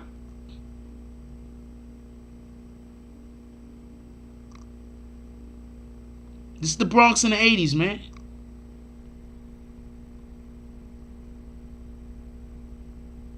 So when I tell y'all I lived alone when the outside looked like this.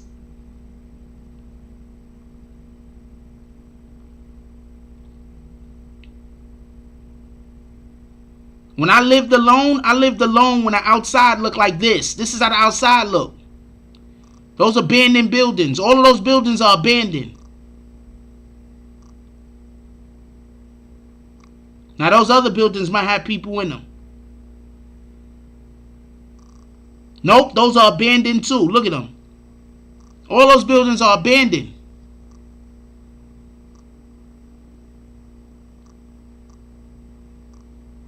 Those buildings right there might have people in them. I don't know. Nope, those buildings are abandoned too. All of these buildings are abandoned.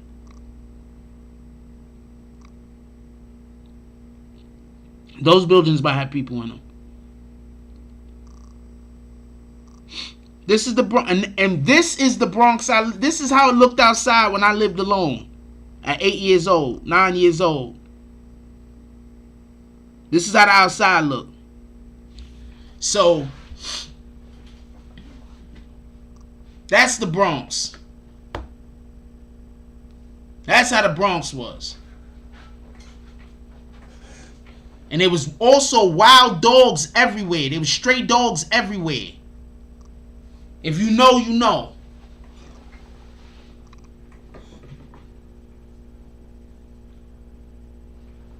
Stray dogs everywhere. The shit was retarded. I don't know what to tell you.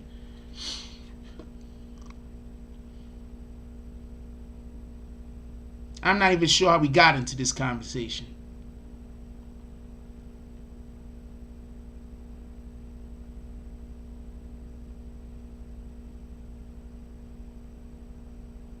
They still got buildings like that in Coney Island? Damn. Hey.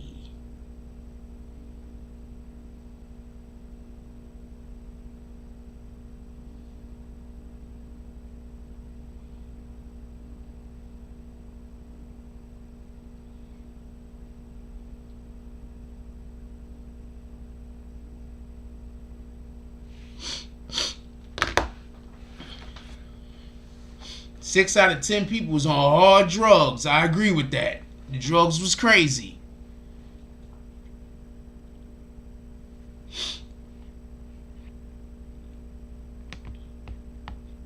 Dude, first of all, Bronx pigeons is still tough. I'm gonna tell you about some shit. Just a couple of, like, a year ago, 2 years ago, when I used to live where I used to live at before, those pigeons over there, they walk dead into you. They don't even care. Like, the pigeons will bump you. I'm dead serious. I'm not even lying. You be walking down the street, the pigeon ain't even trying to fly away. You know how if you go into the wild, you want to know why people that bird watch have to use binoculars? Because if you go into the wild, a bird won't come within a fucking 100 yards of you. A bird, not 100, that's a lot. But a bird won't come within 30 or 40 yards of you. That's why when you're a bird watcher, you have to have binoculars. These motherfucking pigeons, them niggas run dead into you. They don't even care. E-dogs is packs of stray dogs, not 2 or 3, but like 15. That's a fact. They be like, they might be, the pack of stray dog might be 6, 7, 8, 9 dogs, and they just rolling. And don't run, because they gonna chase you. Also, don't look at them in the eyes, because they gonna chase you. Also, don't be alone, because they gonna chase you.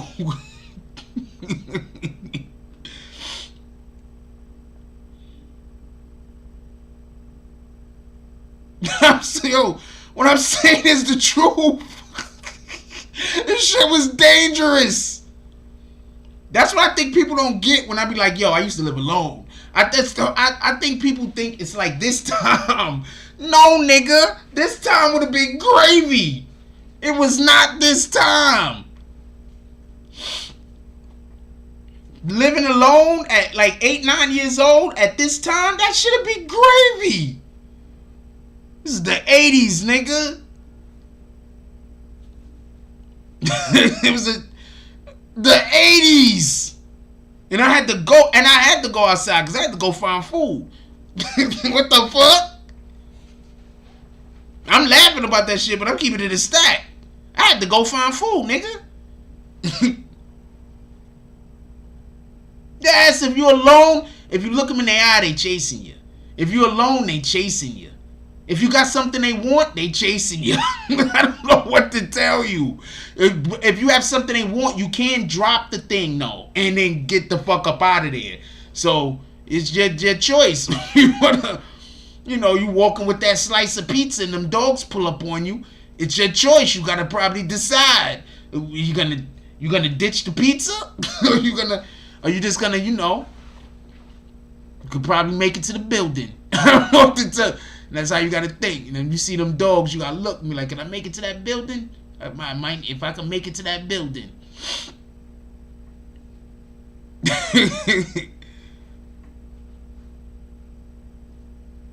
Yeah, it is what it is, though. I mean, it is what it is, though. It's not that big. I mean, I'm older now. It's not that big of a deal. It's nothing I'm harping over. But I'm just saying, I lived alone in that, and I was 8. I lived alone when it was like that outside.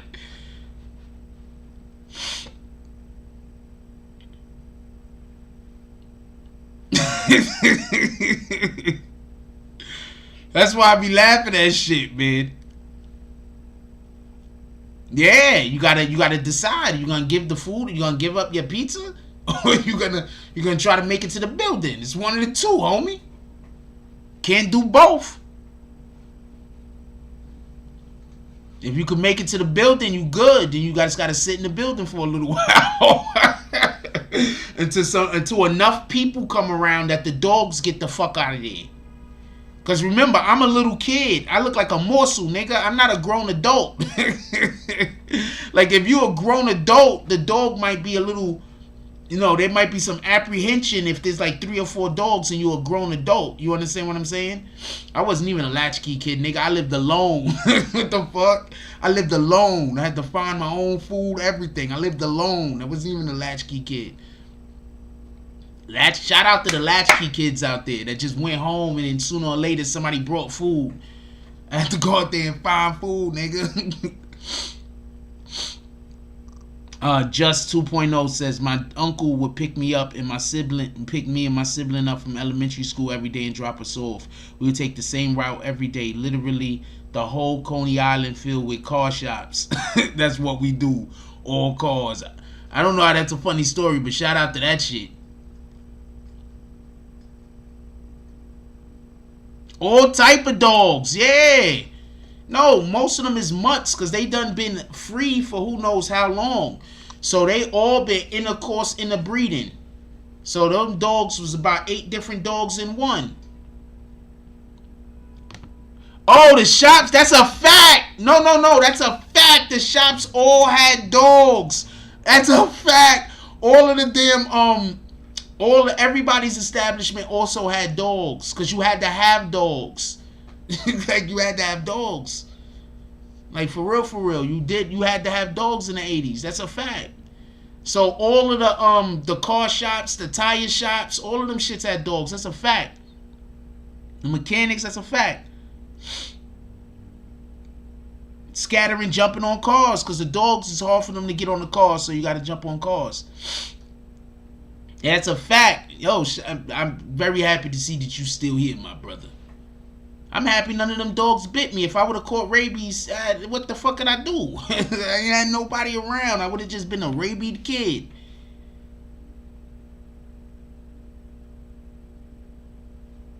Too bad we didn't have DMX around back then. Shout out to DMX. R.I.P. DMX. That shit was crazy.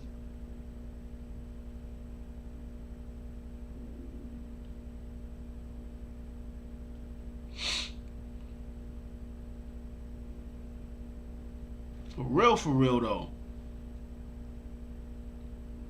That's probably why, like, I don't be caring. Like, like when you've been through some shit that you know other people wouldn't be able to survive, you just look at people different, homie. I don't know no other way to tell you that. You just look at people different. You know what I'm saying? You just look at people different. And I know sometimes, like, on some real shit, I know sometimes people be thinking that they threats. But I, like, been through some shit that I don't think many other people would be able to survive, homie. I'm just keeping it a stat. So I know sometimes people be thinking they a threat or whatever, and I honestly don't be seeing a motherfucker as a threat.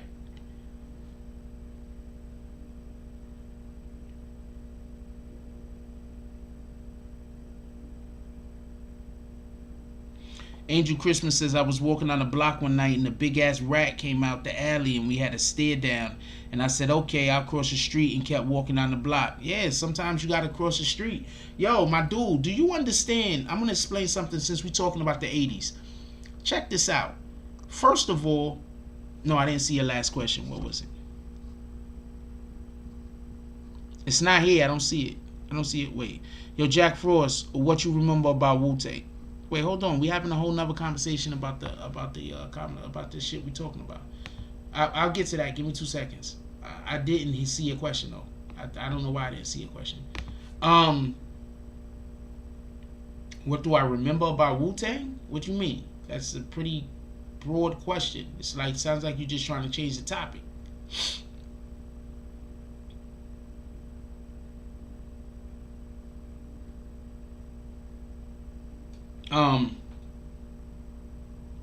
I remember that when METHOD Man hit, that shit changed the course of fucking the music. Wu-Tang changed music. For everybody that don't know, Wu-Tang changed music, man. Anyway, hold on. Let me say something real quick. So, God dang it, I was about to tell you some dope shit. Oh, for everybody that was in the Bronx, tell me if I'm lying. Tell me if I'm lying. The way that the city was set up, it was crews. It wasn't gangs. So that block will have a crew. That building will have a crew. That building will have a crew. It was like crews. It wasn't gangs. So you could be walking down the block and there'll be 6, 7 little young niggas on this side of the street. And on the other side of the street, it'll be wild dogs. And you got to decide what you gonna walk past. Are you gonna walk past them young niggas that might try to jump you? Or if you gonna go over there near them dogs that might try to chase you if they just, feeling like it that day. So that's how the Bronx was. For real, for real. That's a fact.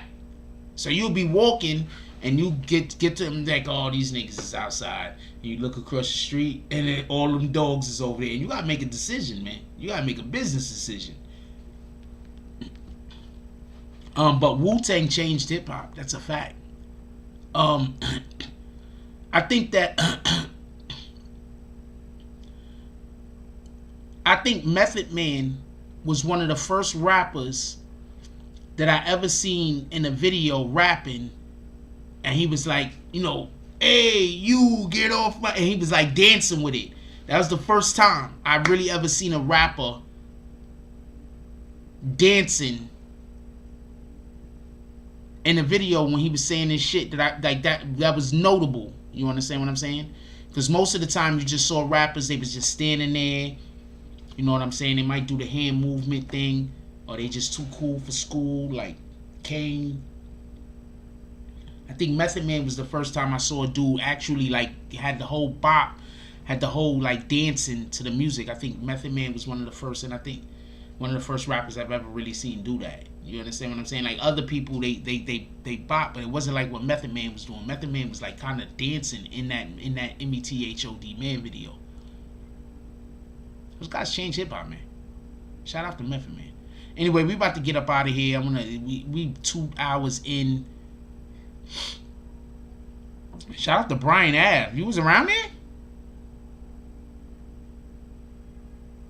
Damn, I know everything. I know everywhere, like everywhere in the Bronx. Yeah, guys change hip hop, man.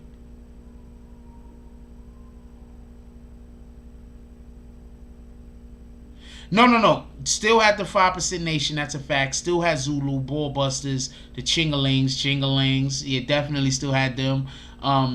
Still had all of those. Don't get it confused. But what I'm saying is that every block had their own crew.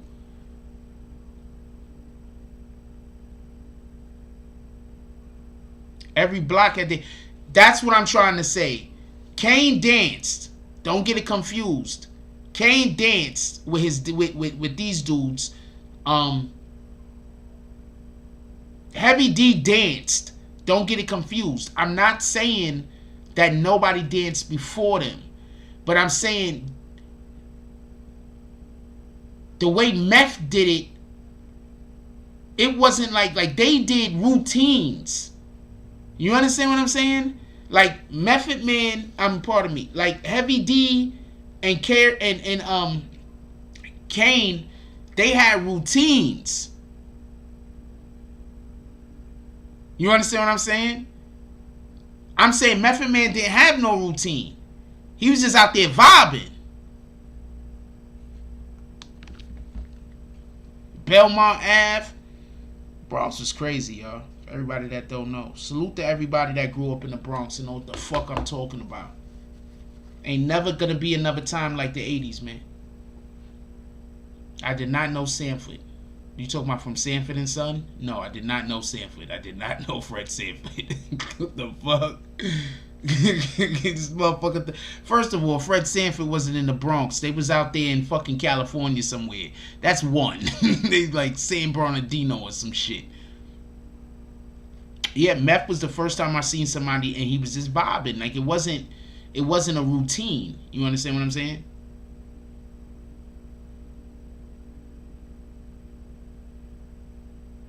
I hear that, Big Malo. That's why sometimes y'all gotta pardon me. You understand what I'm saying? Y'all gotta pardon me sometimes. You understand what I'm saying? I come from a place of survival. So y'all gotta pardon me sometimes. You understand what I'm saying? I grew up on survival, homie. So you gotta pardon me sometime.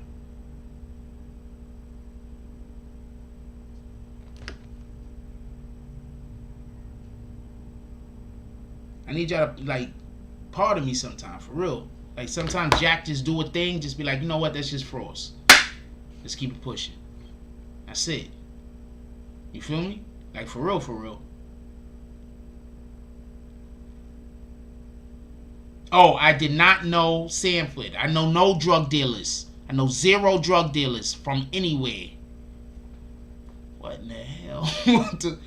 God damn. Shout out to Hughes Ave. I used to live over there near Hughes Ave. I went to okay, so everybody that don't know, they used to have these kids called the Hughes Boys. I used to go to 118 in the Bronx. I think that's like, I forgot what street that's on. That's like, I never even knew the name of the street, but it's right off of Tremont. It's like on 181st, I believe. I mean 179th. And so they used to have these dudes called the Hughes Boys. That was the little area that they had over there. You talking about over there?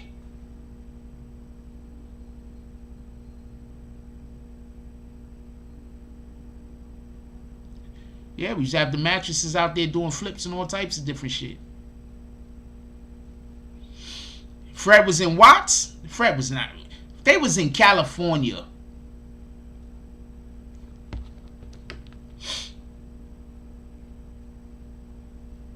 Yeah, I went to 118.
$118 was rough. Thank you, Vito.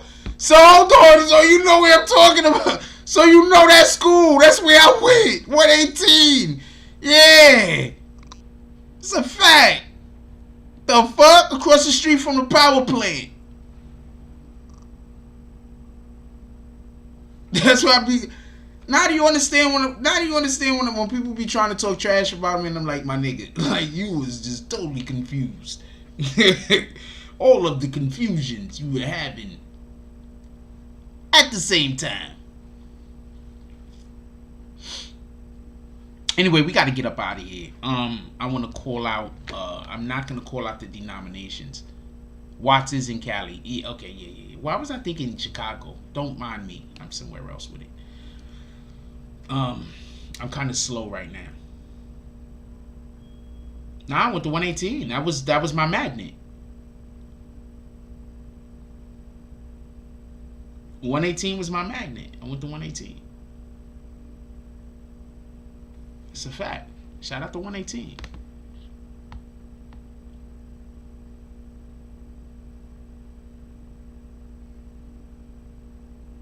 Yeah, around the corner from the motorcycle gang. That's a fact.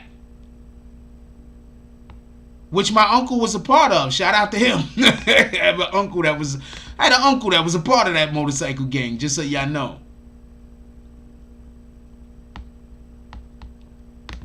I think they just moved to some shit. They used to have they had the bar over there. Next to the liquor spot. Next to the liquor store. It's a fact. I'm gonna call out the drops real quick. Shout out to James S. Shout out to James S. Shout out to Kelly. Shout out to E Dogs. I'm gonna call out the denomination since it's the day of the show. Shout out to James S with the $5 drop. Shout out to Kelly with the $5 drop. Shout out to E Dogs with the $5 drop. Shout out to Native Son with the $5 drop. Shout out to world famous Peter Method with the $10 drop. Shout out to Big Malo with the $5 drop. Shout out to Big Malo with the $5 drop again. Shout out to Net Stars Live with the $5 drop.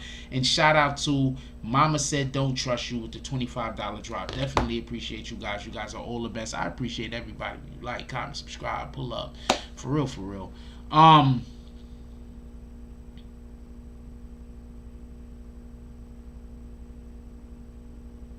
Who, me? No, I lived on Park Avenue. Park Park Ave. I lived on Park Ave down the block. So now you understand how dead in my street. I lived in the middle of the block between 181st and 182nd. Now do you understand how dead in that whole area even is?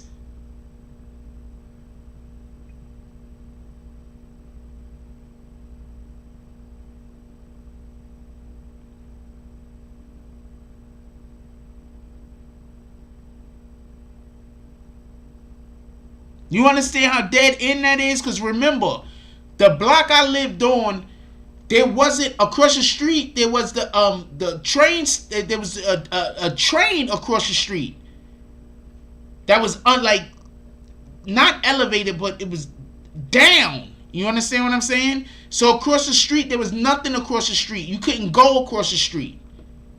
If you try to go into the train, it was like 3 stories down and shit. You had to jump like 3 stories down to get to down the way the train was. I lived in an abandoned area. Shit was abandoned. Shout out to that shit.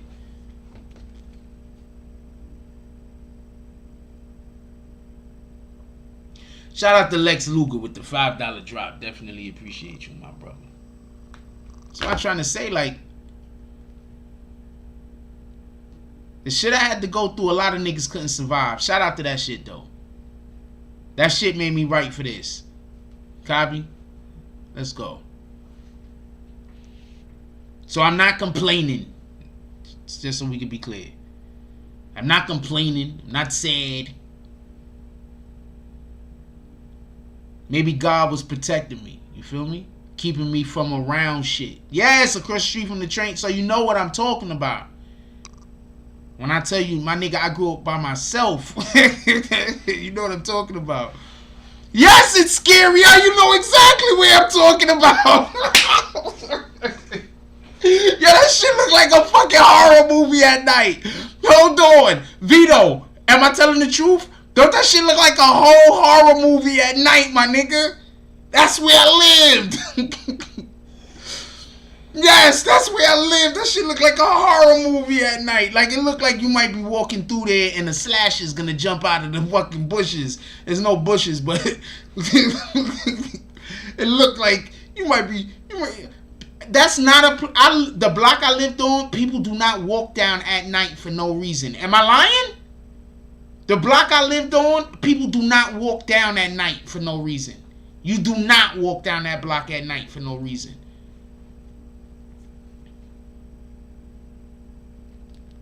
Hold on, am I lying? You do not walk down that block. Thank you. Look like that shit look terrible. I'm trying to explain. That's why I be trying to explain to people. Like, yo, for real. That's why I be like, people be like, nah, nigga, like, I probably don't want to have problems in situations with people just because I just don't. But believe me when I tell you, I come from some real scary shit.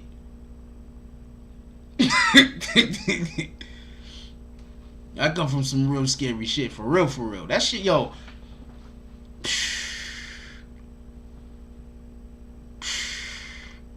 For real. That is what it is, though. He said people don't walk down that block, period, for no reason, day or night. It was terrible. That's what I be trying to tell people. That's why whenever somebody come in here and they start talking crazy about me, I'm like, what the fuck, nigga? You couldn't have survived what I've been through. You couldn't have survived it.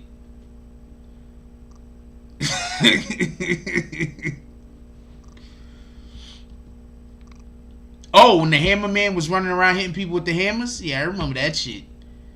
But that wasn't over. I don't know where that was. I was young. I thought that was in Manhattan or some shit. He was like hitting old ladies. He was hitting white people over there. He was hitting white people over the head. Bang. The hammer man. Yeah, that's crazy. We had a dude in New York called the hammer man. He used to run around hitting people in the head with hammers. Them drugs, man. Them drugs was really making people crazy in the 80s, man. All right, we gonna get up out of here. Close it.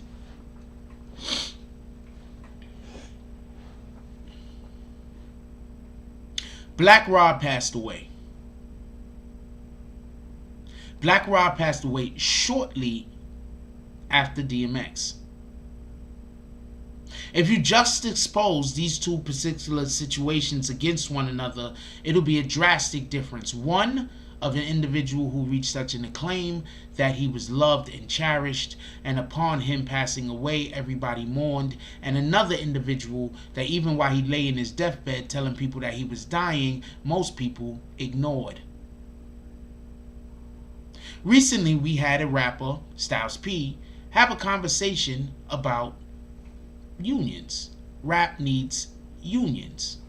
And I think that most people misinterpret or misunderstand why a union is needed for rap.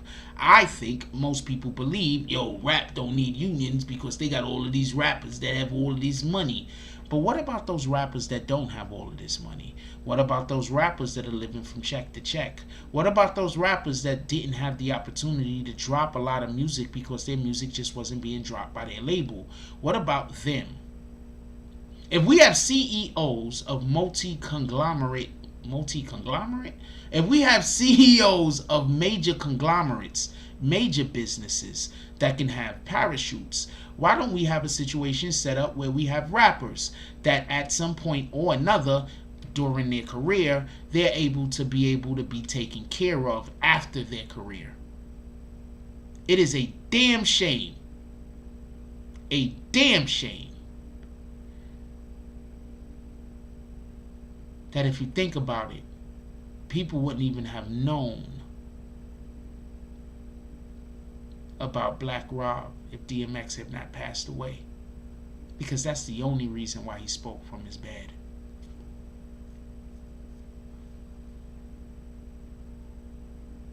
I think we need something that is the opposite of a Hall of Fame.